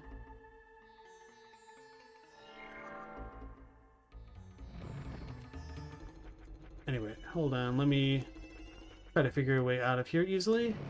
Damn it, I don't think there is. So yeah, you would use the D-pad for the movement, and then you would use the key parts for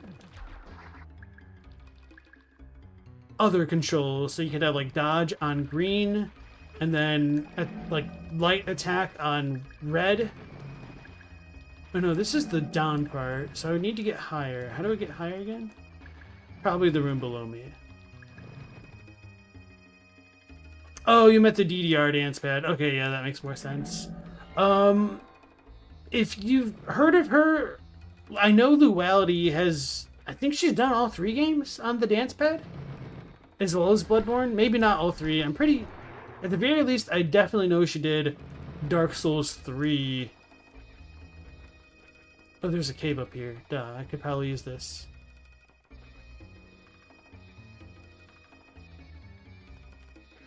I don't know what I just did. Okay. And so she would have like her dodge button like off into the back right or something. So she had like the Pro DDR dance pad that had like the 8 inputs, I think. And that probably helped. I know she did have issues with, oh yeah, okay, the software management sometimes.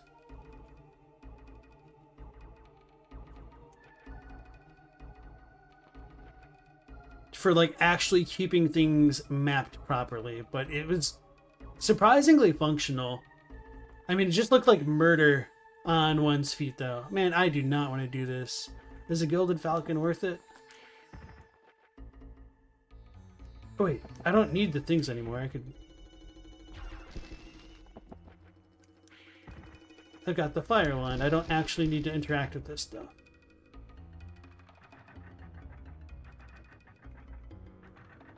Whichever one made the metallic expansion that had the 2 pedals, which became a lot of fun. Okay. So yeah, I don't remember if my drum kit thing came with cymbals. I think that was like the Pro one. Yeah, that sounds familiar. And I didn't get that version.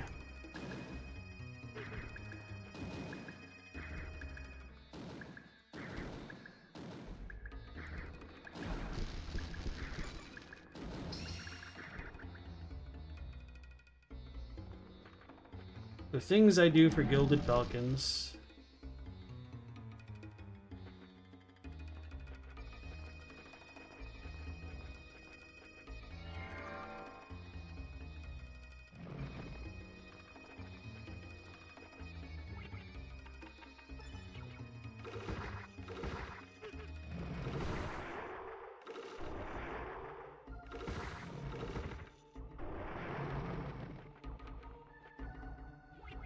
I honestly don't remember which way I need to go anymore. Big surprise. Shh. This was it. Okay, this already took me out. Okay.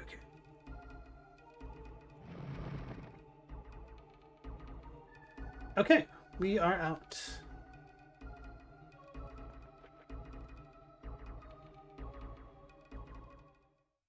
Hey, Without Horns, welcome back. No, we actually got the fire wand, and I've just been going back to the places where I couldn't go before. And so I got 2 Gilded Falcons. I ran into this portal place, played an awful game of Simon Says. Oh cool, there's a save book here. Actually, may as well, I suppose. And doing that terrible game of Simon Says unlocked fast travel. Well, relatively fast travel.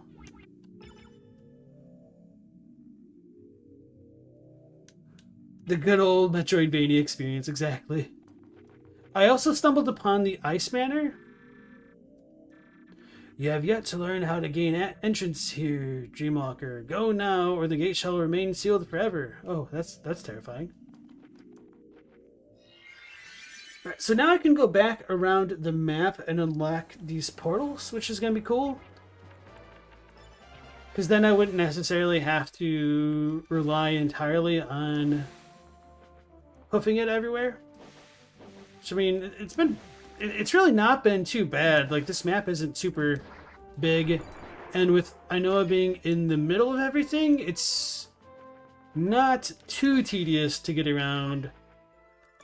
With, you know, some exceptions, like going up to, well, no, because even like the desert area, there is the shortcut that you can choose. It's just getting back sometimes, which can be a little bit annoying. Oh, I don't remember what was in this cave.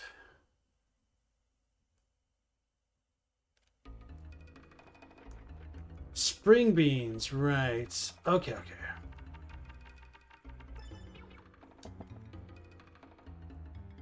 Okay, and then I remember to the southeast. Or really kind of to the east I'll need to go. Hey, another gilded falcon. How many of these do we have now? 33. You can't remember, does Luality use the DDR pad for menuing too, or does she use a normal controller? Typically, I'm pretty confident she normally does the controller for menuing just because it's like a little bit faster and it's not like really gameplay. But at least for like boss fights, she will entirely use the foot pad. Or dance pad, I guess. Somehow DDR pad menu seems like more of a nightmare than normal gameplay. Yeah, I could imagine that. It's important not to mix up the spring beans with the fall beans and planting, or the whole crop will fail. I know, right?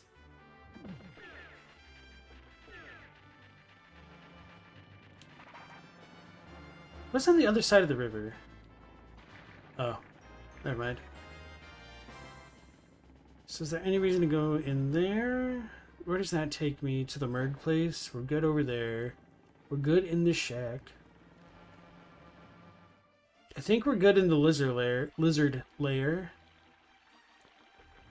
So it's just like this area and its whereabouts. So I know we've come through the back way here. I don't know what the utility is of going forward through here.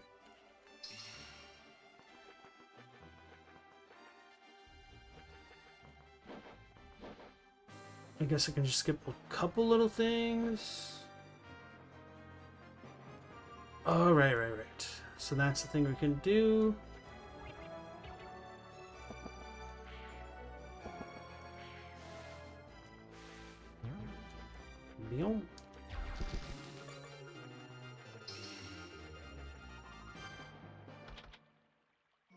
Ooh, magic seed obtained. It's funny, I was thinking the other night that it's been a while since I got like a magic power up. So that's quite welcome. Not that I really use magic that much. Because it's kind of really strong, and most of the time, like, you don't really need it. So I try to save it for when I think it would be most effective.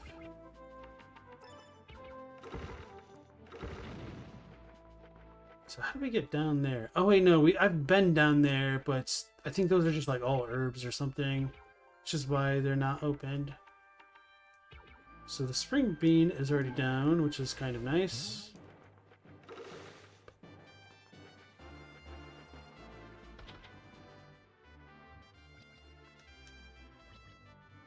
One herb, two herb,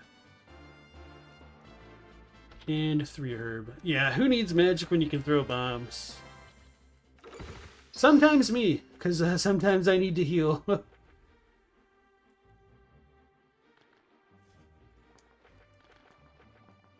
Okay, and then we have another portal over here. So I guess there's kind of merit to meandering about. I'm just going to go in. Okay, cool. So that kind of corresponds directionally where the portals were. So I'm missing 3 around all those ways? Or maybe they're not really direction-based.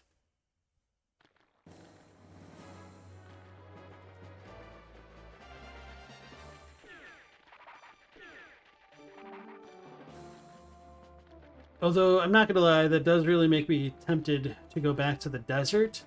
But to be fair, I think I can put that off until I go through the ice manor and get whatever I need from there. Oh, I haven't gone all the way down here. Okay, okay.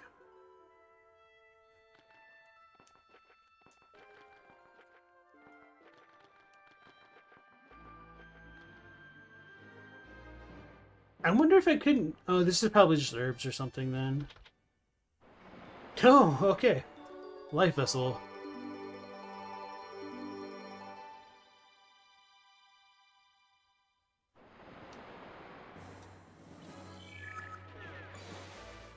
Yeah, I was gonna say, I wonder if the reason I didn't get this life vessel is because earlier I couldn't jump through this section of the water.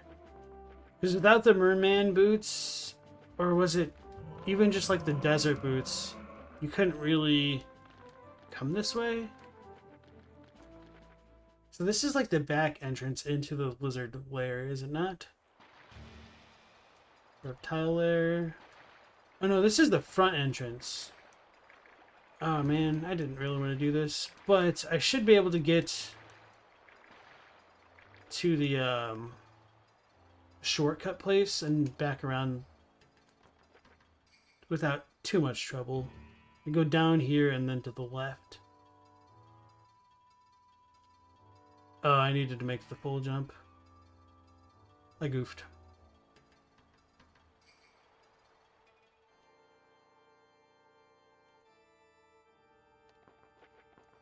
Okay. Now we should be able to get out.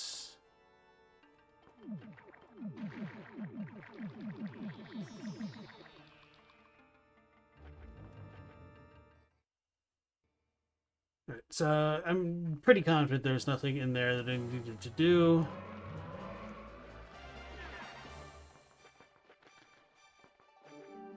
Yeah, so that should be it here.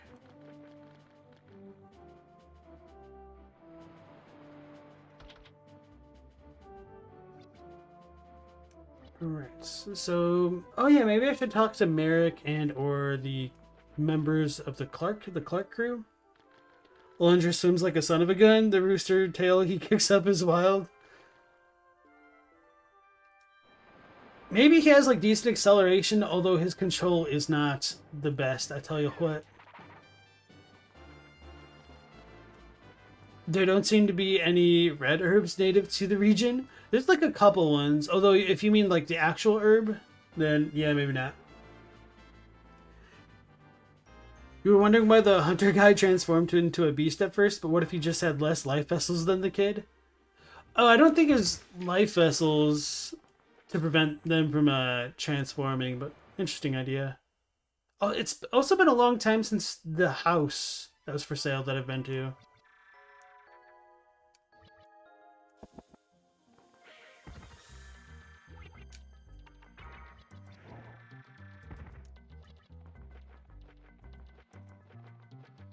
Alright, things are still very expensive.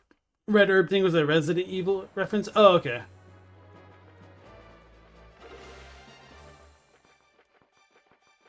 Thanks for clarifying.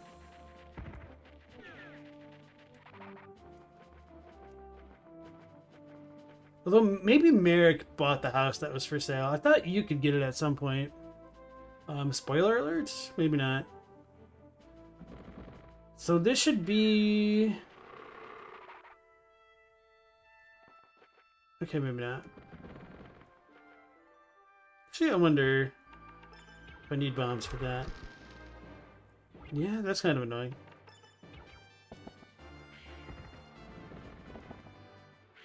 Oh yeah, and then I wanted to go all the way down to the caves to see if I like was misremembering anything. I don't know. That's probably not the right one that I want to go to. I probably want to go further west.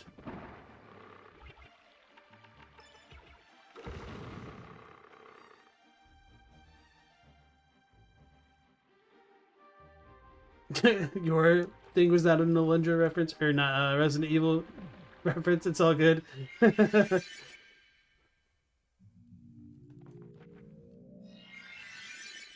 Alright, finding more portals. Or just filling them out, rather. I don't know if I need to go through them to activate them, but I figure it's better to be safe than sorry. It's also kind of interesting, like, how little load time there is for that. Compared to other stuff. Like saving.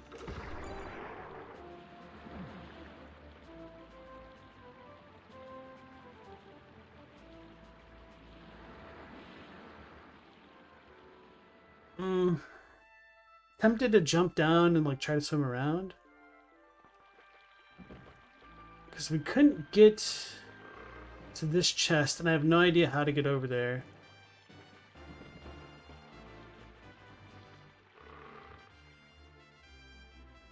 Ah, screw it. I'll jump down and then like swim around anyway.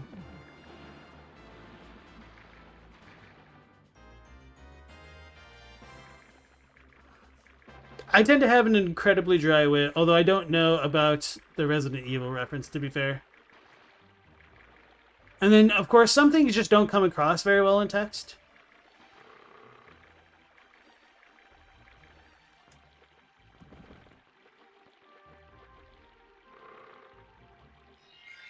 Which is why I tend to say, like, if I'm being sarcastic. Because I do know how dry I can be.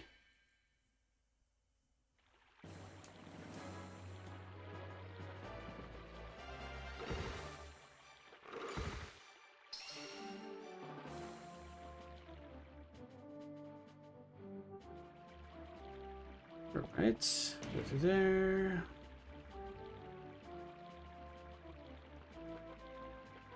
You consumed your healing herbs?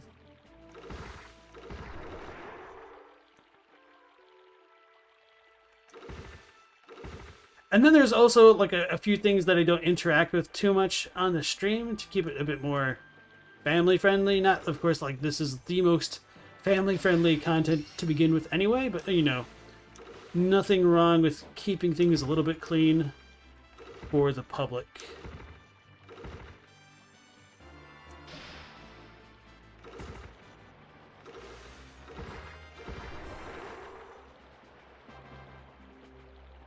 Yes, I don't remember if I actually traversed through those caves specifically.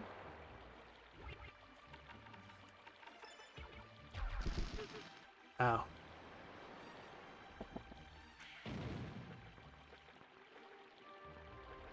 The jokes are now better.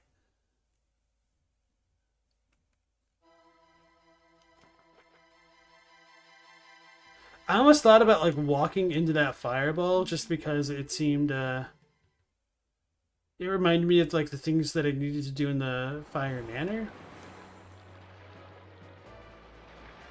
So the cave on the left was a bust. I don't remember if going through this cave made me go through the middle two caves, and if not, I'll need to figure out a way through.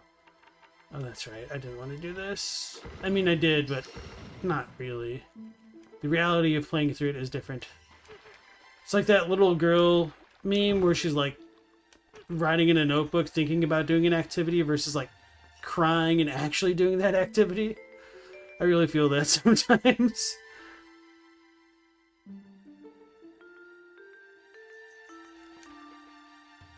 I feel like the biggest true that I ever trued, god damn it, in relation to that meme is like thinking about playing League of Legends versus like actually playing League of Legends. So for anybody who may be wondering, I did play League of Legends for a bit, but like I fell off a long time ago. I'm trying to remember like who the newest champion was when I stopped playing.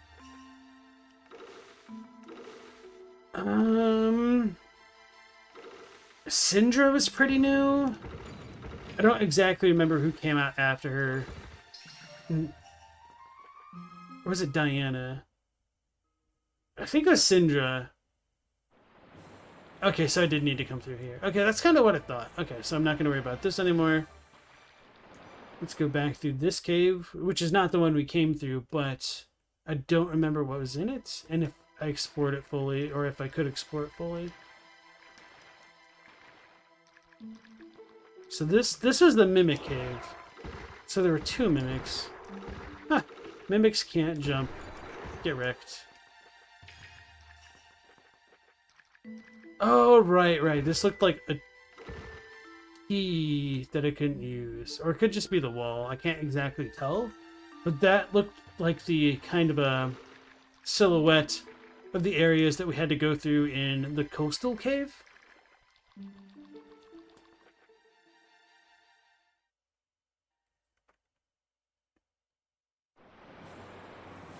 Finally have something in comic with mimics that you can't jump.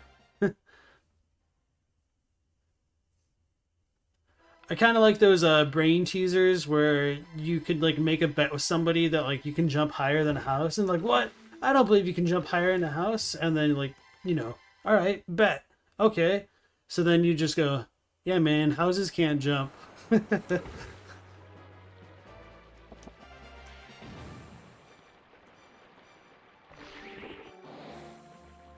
Actually, I don't know if this is true, but I heard like elephants can't jump. Which isn't like completely unthinkable, but it just seems very unintuitive.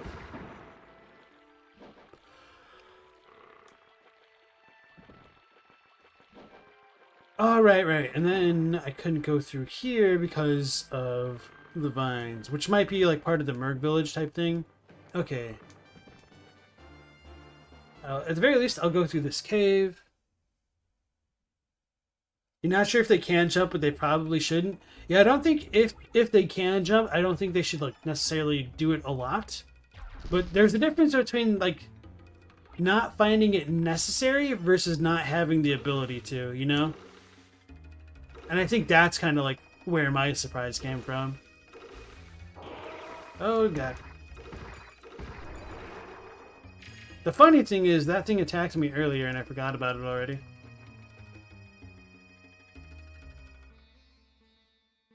And a spring bean jump. Interesting. This is kind of weird.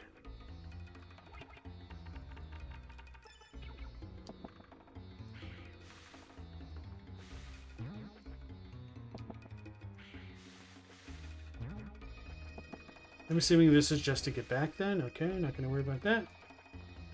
Or maybe I should have worried about it. Wait, why can this mimic fall? Well, that's terrifying.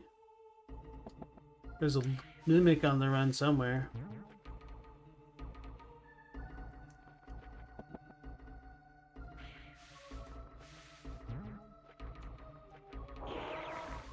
Oh no.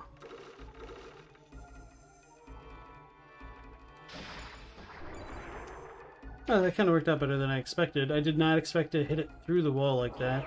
I was going to say that's probably a Mimic 2. Oh no.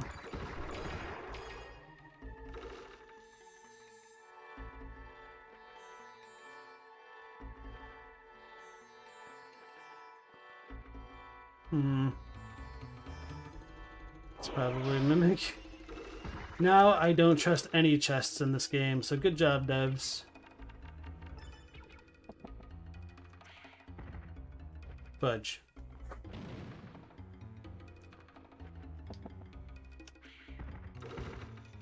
What?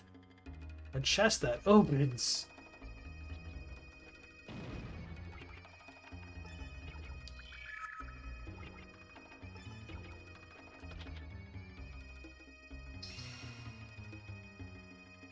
No, I understood what you meant about like whether they should or shouldn't jump with their bodies and whatnot. Bowls get fairly rough and tumble, but you would agree that 6 tons or whatever probably doesn't do anything good for the knees. No.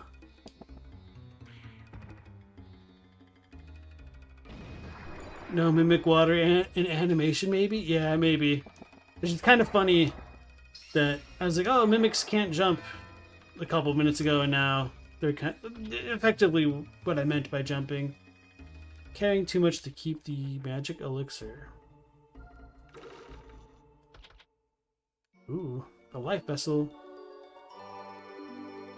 So we got some kind of runic symbolism going on again. So it's kind of interesting to me because the symbols on the top and the bottom are similar to what was used in the Simon Says place.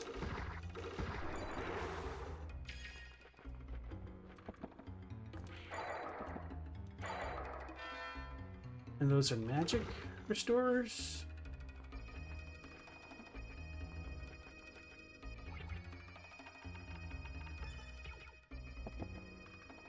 Hitting every chest in case it's a mimic. This is Dark Souls. Truly the Dark Souls of the Zelda games. Fudge.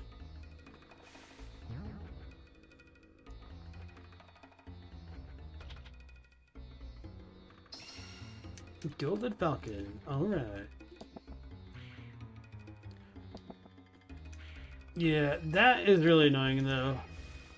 That the spring bean throwing animation goes further than one panel.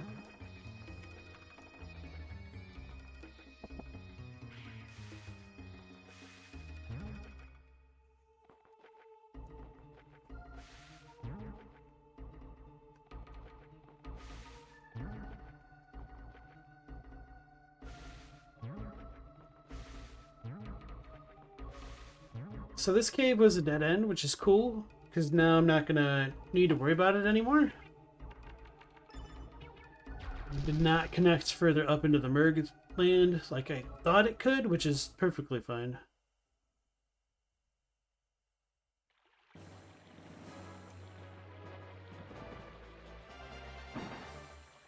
So I want to go up there, okay, and then drop down to those chests. I can't go up there. Oh, yes, I can. Wait, no, I can't. How do I get over there? From above, apparently. Or wait, can I make the... 4-tile jump? This is scary.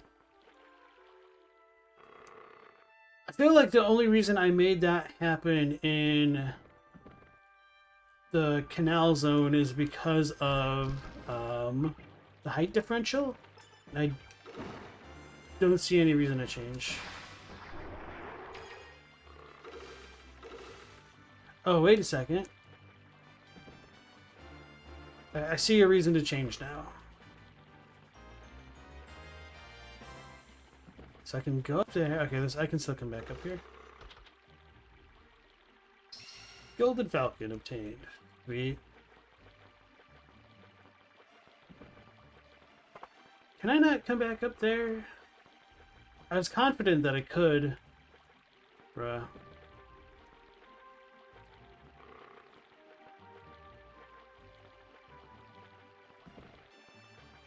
If I have to go all the way around, I'm going to be slightly annoyed. I'm slightly annoyed. Alright. Ooh, indeed. Like the Mimic House monster guys in FF7? Wait, what? Early game devs must have disproportionately been DMs because you can't see using more than 1 or 2 mimics in a game if you're primarily a player. No one likes having to deal with them. I actually love mimics in all their forms. They are probably like one of my absolute favorite tropes of monsters. I don't know, there's something very poetic to me about players being punished for their greed. And so, like, one of my favorite gags in any video game is in Undertale. And spoiler alert, this happens in like the first 5 minutes of the game. If there's like a random bowl of candy where there's like a sign that says like free candy, take 1. And you can continue to take candy from it, but as soon as you like get to like 4 or 5, the candy jar just gets tipped over. So just kind of like, I don't know, there's something like tragic about tipping over a bowl of candy and now you can't enjoy it anymore because you're greedy. And like there's something about mimics which is like kind of in the same vein to me about that.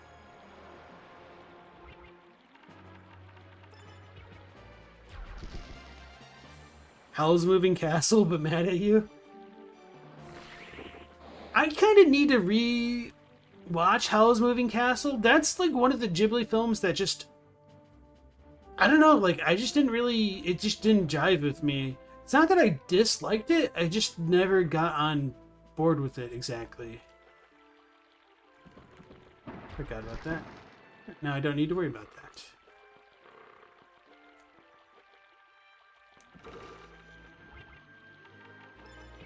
You call that a flail?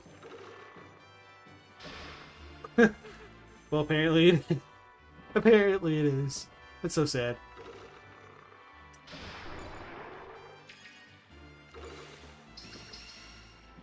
I taunt him and then just completely whiff my attack. Brilliant. Alright, so there's a good old Wonder Essence on the very northwest portion of the map. Good to note. I don't know where this is taking me.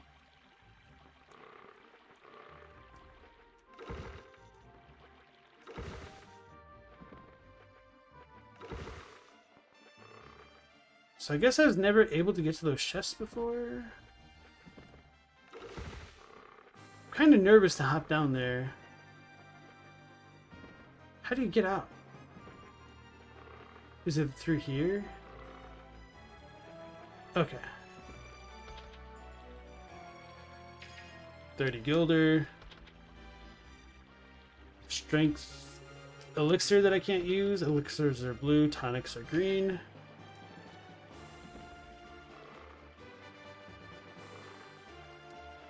You don't think you've ever put loot in a chest, so traditionally a mimic isn't going to work for your players?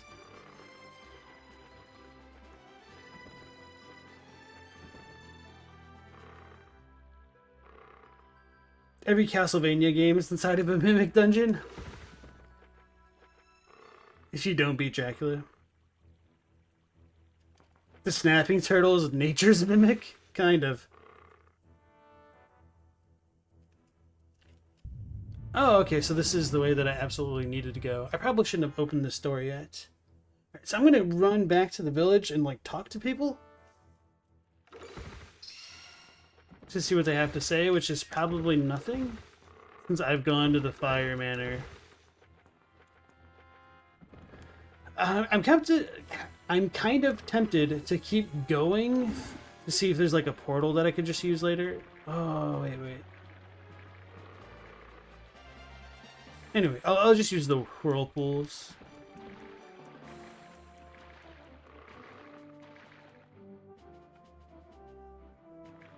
And yeah, the snapping turtles really are kind of like nature's mimics because they look like rocks at first. True story.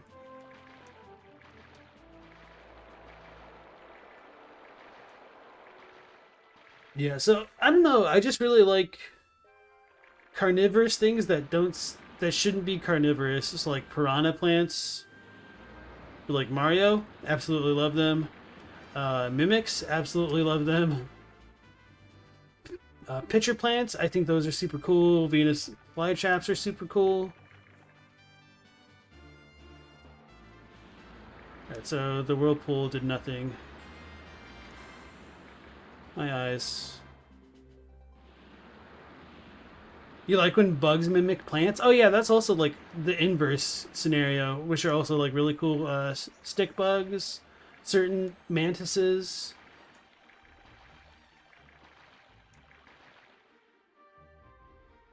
I'm a big fan of all of those. Oh yeah, and somebody asked me way earlier in chat my opinion on whether or not tarantulas are cute. I don't think tarantulas are cute, to be honest. But I do think like a lot of jumping spiders are cute. And I think it's just because of like the eyes and whatnot.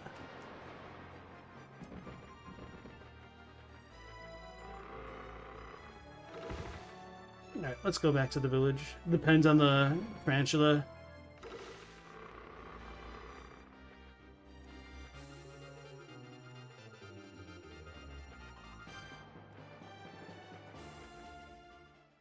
I guess I'm not too familiar with like all the varieties of tarantula.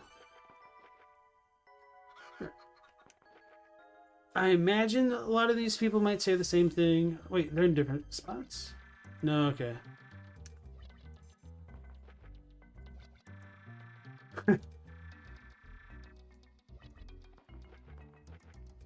I'm still surprised by that line. Although, can I be really that surprised by his line when there's like a bong in front of him, essentially? It's probably just supposed to be a candle, but...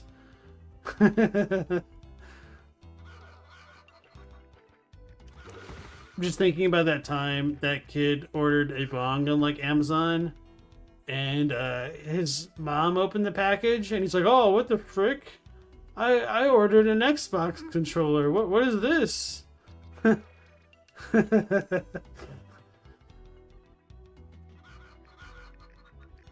You like cute tarantulas? The fluffy one with pink toes? I don't think I've ever seen a fluffy tarantula with pink toes.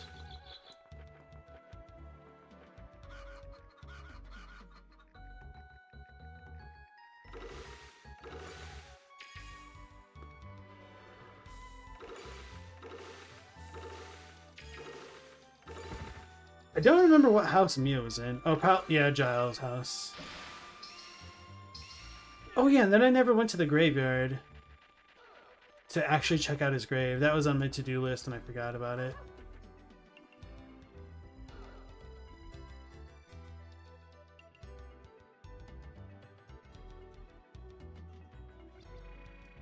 I was walking west from Nava's cabin on the coastline and I found a small building called the Flame Manor. Alright, we heard all that.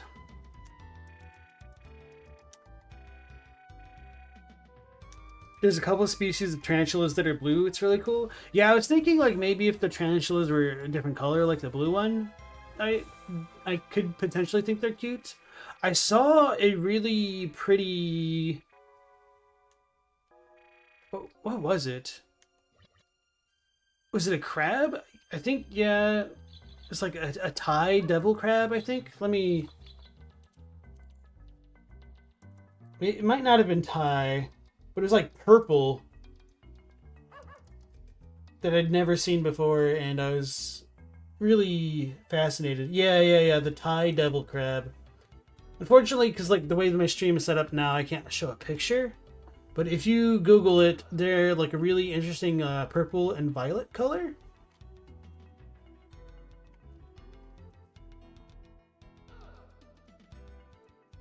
And that was quite surprising to me. Hey Clone World, welcome into the stream. You have a question, you're just looking on YouTube and came across my stream. You're currently platinuming Elden Ring on PS5 and want to know if you did the Frenzied Lord ending before the Elden Lord. Does that mean you can't get it? The platinum? Hold on, let me think about how to answer your question. So... If you are working on one save file, you will need to replay the game multiple times to get all of the ending trophies. I believe the Frenzied Flame ending is required, so you'll need to get it at some point. But the Elden Lord ending requires one of the what I call the endings, which is just any of the Mending Rune endings or the Age of Fracture, which is just fixing it without a Mending Rune. So you'll need to do one of those 4 endings once, Ronnie's ending once, and the Lord of Frenzied Flame ending once. So it's really tedious as hell to do 3 different endings just to, get a stupid trophy. So my advice would be to, depending on whatever system you are on, is to back up your save either on the cloud or on your computer if you're using Steam. You said PS5, right? Yeah, on the PS5. So yeah, I would highly, highly, highly recommend backing up your PS5 save to the cloud. Then after you defeat the Elden Beast and Radigan and whatnot, just upload your save to the cloud, get whatever ending you want, go back to the cloud, download your save, and then do the other endings that you need. So, yeah. You'll be able to get it regardless. It would just take an extra new game cycle. I'm an encyclopedia. It's super impressive. Super impressive or super depressive. Either way. It's too late. So, if you did one ending, you still need to get 2 others. If you have done the ending and initiated it, yeah, you'll need to go through an entire new game cycle. So either start a new character and just do a base new game playthrough, or do New Game Plus. But honestly, going through New Game Plus, the worst part about it is just kind of the traversal, because you lose all the sites of grace essentially. But if you already know what to do, it isn't that bad, because it's not like you need to go out of your way to fight all of the demigods like Millennia. So you can essentially just kill Godric, Renala, and then go into Leyndell that way after you go to the Divine Towers and activate your Great Runes. And then from there, you can talk to Morgott, defeat Morgott, go through the Forbidden Lands, go fight the Flame Giant, Fire Giant rather, then the Godskin Duo, then Malekith, then Godfrey, and then Ratigan and the Elden Beast. So, yeah.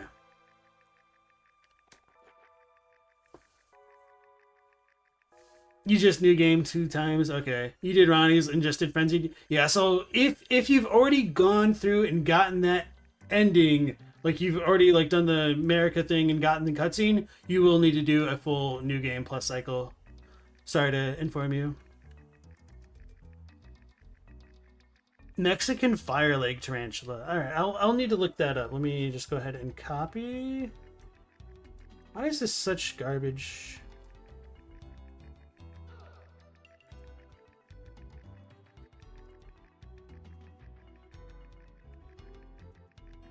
Yeah, I don't know if I would call it cute. Like, it's not like hideous, but it's not exactly the kind of thing I think is super cute.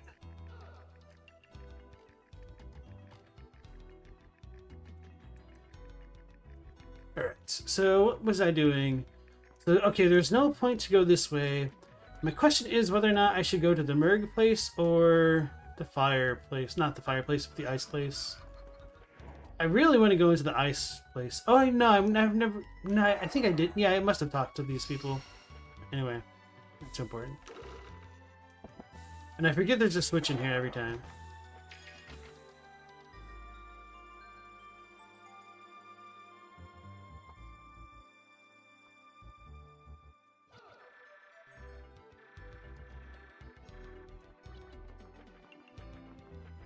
So the idea that the Merg can tear the arms off of the villagers is kind of interesting. Now, all I've just got kind of running through my head are like all the memes of Joe Rogan smoking weed, talking about the strength of chimpanzees compared to men.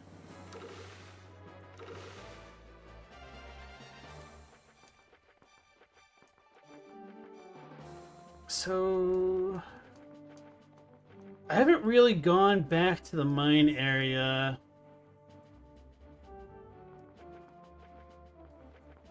I might do that. Because I know the one cave led to the shrine area where I needed to place a crest. Over here? Yeah, it brought me over there. That thing's a mimic. I remember that one at least.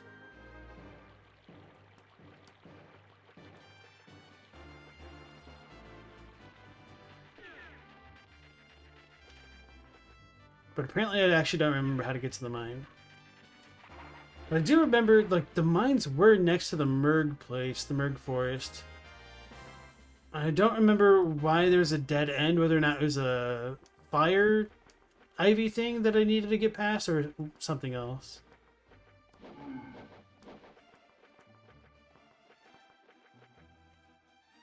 You think Komodo dragons and cobras are cute, so you know, you may not have the best judgment on the concept. I do kind of think Komodo dragons are cute in a way, until you like actually see how they freaking eat things. Yeah, I think Komodo dragons are like cool as hell for like the fact that they have a pseudo poisonous breath that's like not actually poisonous, but it essentially is. That's so crazy to me. They have smiley jaws. Okay, no, I don't have the... Actually, maybe this would be better. No, I may as well go the other way.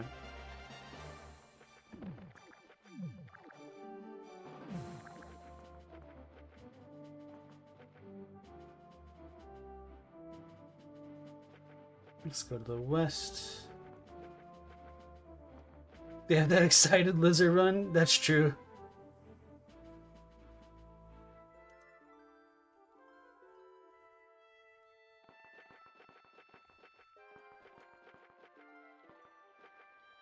Forgot about that.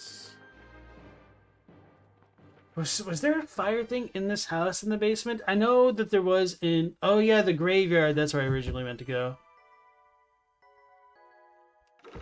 So no, okay, yeah, we did this. We came out this way. Drooly boys. They're truly drooly.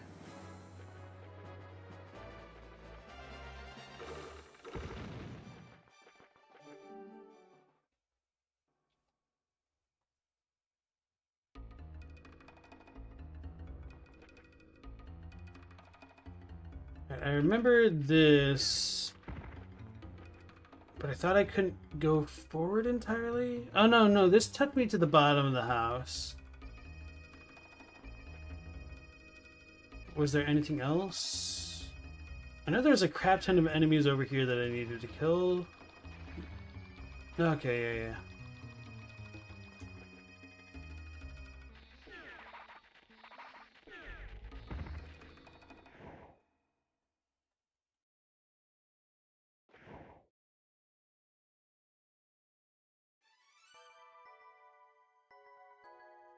Alright, so that's the house thing. Now I'm going to go up to the north.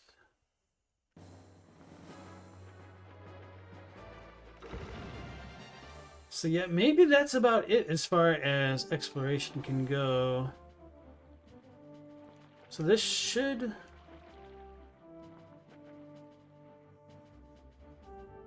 That's over there. Oh, so I just made a big loop. So I'm going to come back down here and then to the west.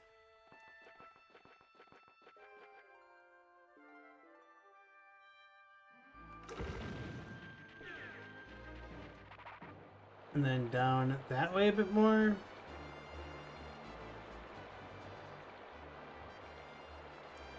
I don't think that's right. Oh, I think I wanted to use the bridge and then come over. Wait, there is no bridge right there. The bridge is there. Okay. Oh yeah, this is the King Snow Bridge.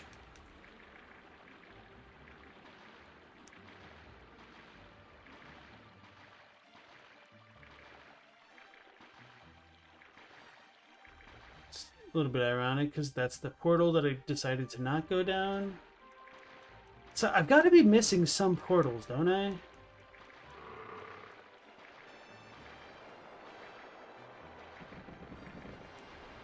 This isn't going to take me where I need to go, so I'm just going to go back this way.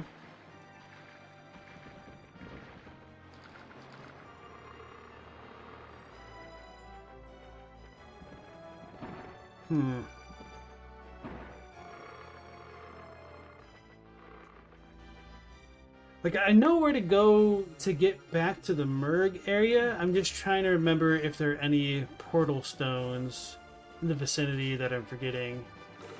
Which I must be forgetting some. But I'm forgetting, I don't remember where.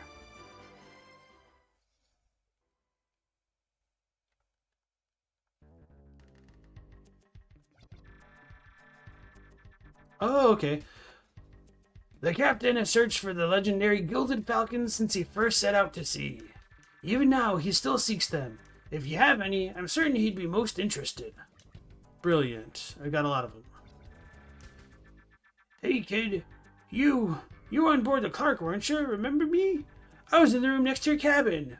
What do you mean, no? You must have suffered a head injury in the wreck. I still remember that horrible storm. And the screams, oh. But the good captain and me survived. He lives south of Inoa now. Makes a good living selling treasures, he does. You should let him know you're okay. He's still haunted by the screams of the crew and passengers who didn't survive.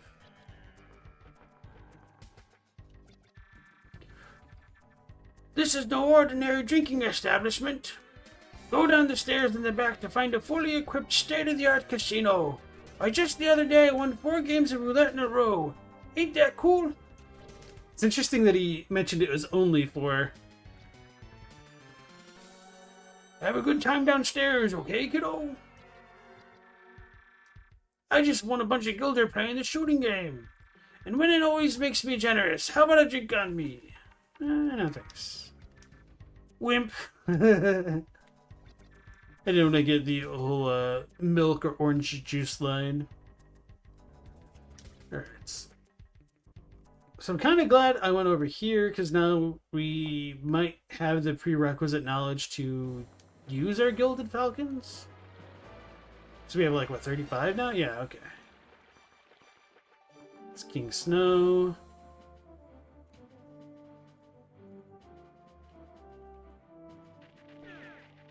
Can I go west here all the way? Did I? No, yeah. This is like the first thing I did when I got the fire rod. Okay.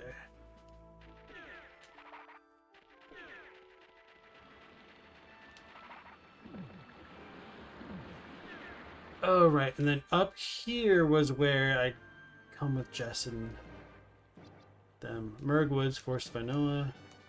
Enoa, I don't know. Can I pick up this little rock? No, apparently not. I was wondering if having the strength gloves would allow me to do that. Apparently not. So this is the Merg Woods. Oh, yeah, and then this is the spot that was closed off.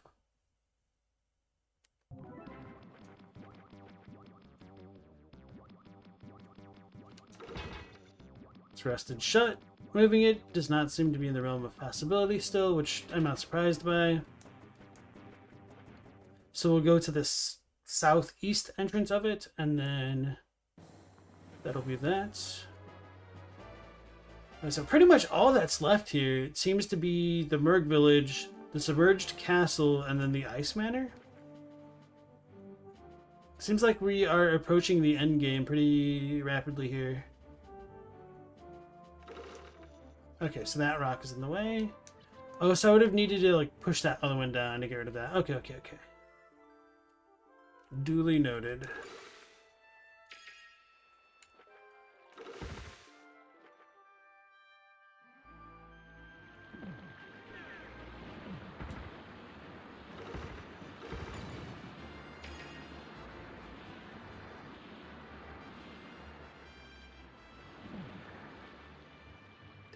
Have I gone in this one yet?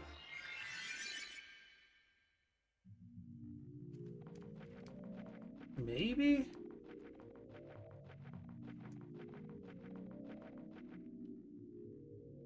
Probably? I don't know.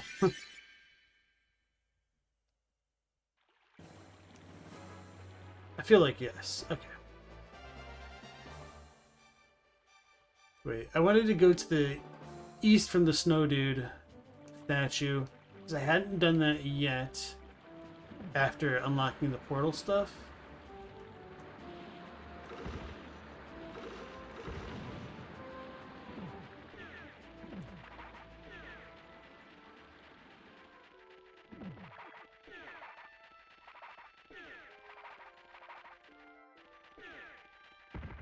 Alright. Oh, because there really is no east.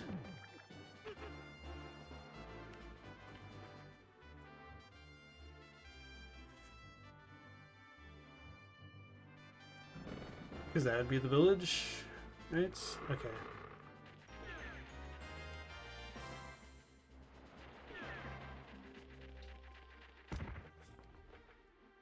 Alright, time to learn about Gilded Falcons.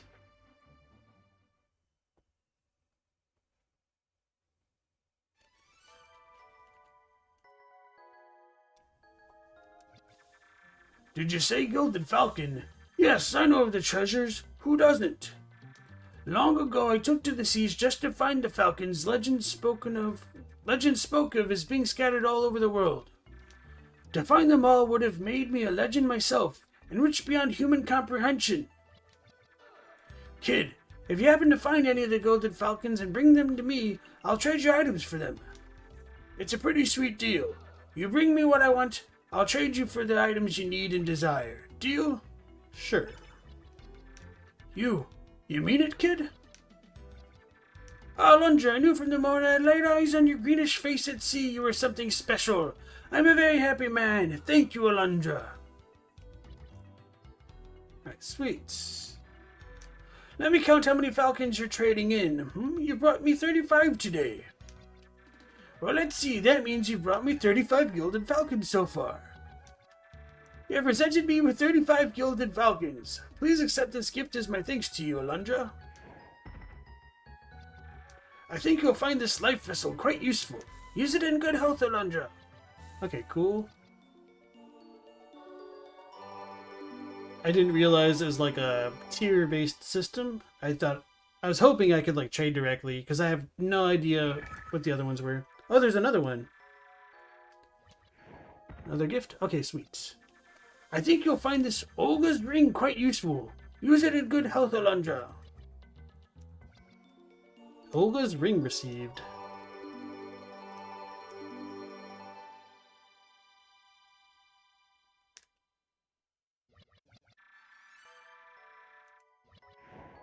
Another life vessel.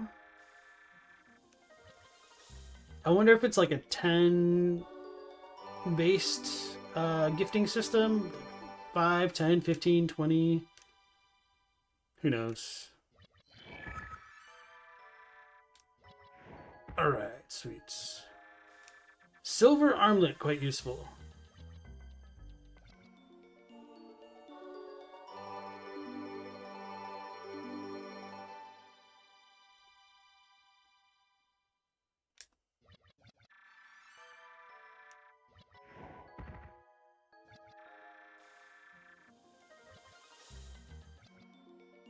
And another life vessel. Alright, so 3 life vessels and then 2 other prizes. 1 base gifting system. This is going to take a while. No, I meant like, bring me 40 falcon statuettes and I'll reward you with this. Recovery ring. Okay, cool. You don't have enough falcons to claim your reward, Alundra. I believe you need just 5 more. Okay, interesting. So it keeps those there. What does this do? Olga's ring. Increases attack power, fashionable as a pinky ring. Sounds amazing. Silver armlet. Increases defensive power. Alright, well, I'm going to definitely keep the ring on for a while because the best defense is a good offense, or so they say. Who made all those gilded falcons anyway? Who knows? Probably some pirate legend. And they were all left in one piece.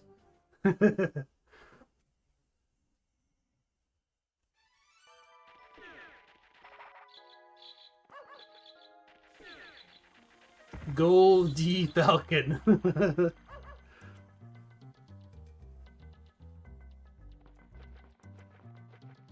Alright, so now that we've got all these extra treasures, we're going to go ahead and save it and more or less end the stream for tonight, because this is about the normal time we end, and we will be able to pick up right where we left off going into the Merg forest and whatnot. So, for all of you who've joined me today, thank you so much for coming on by. Whether you're watching live or on the VOD, I appreciate that.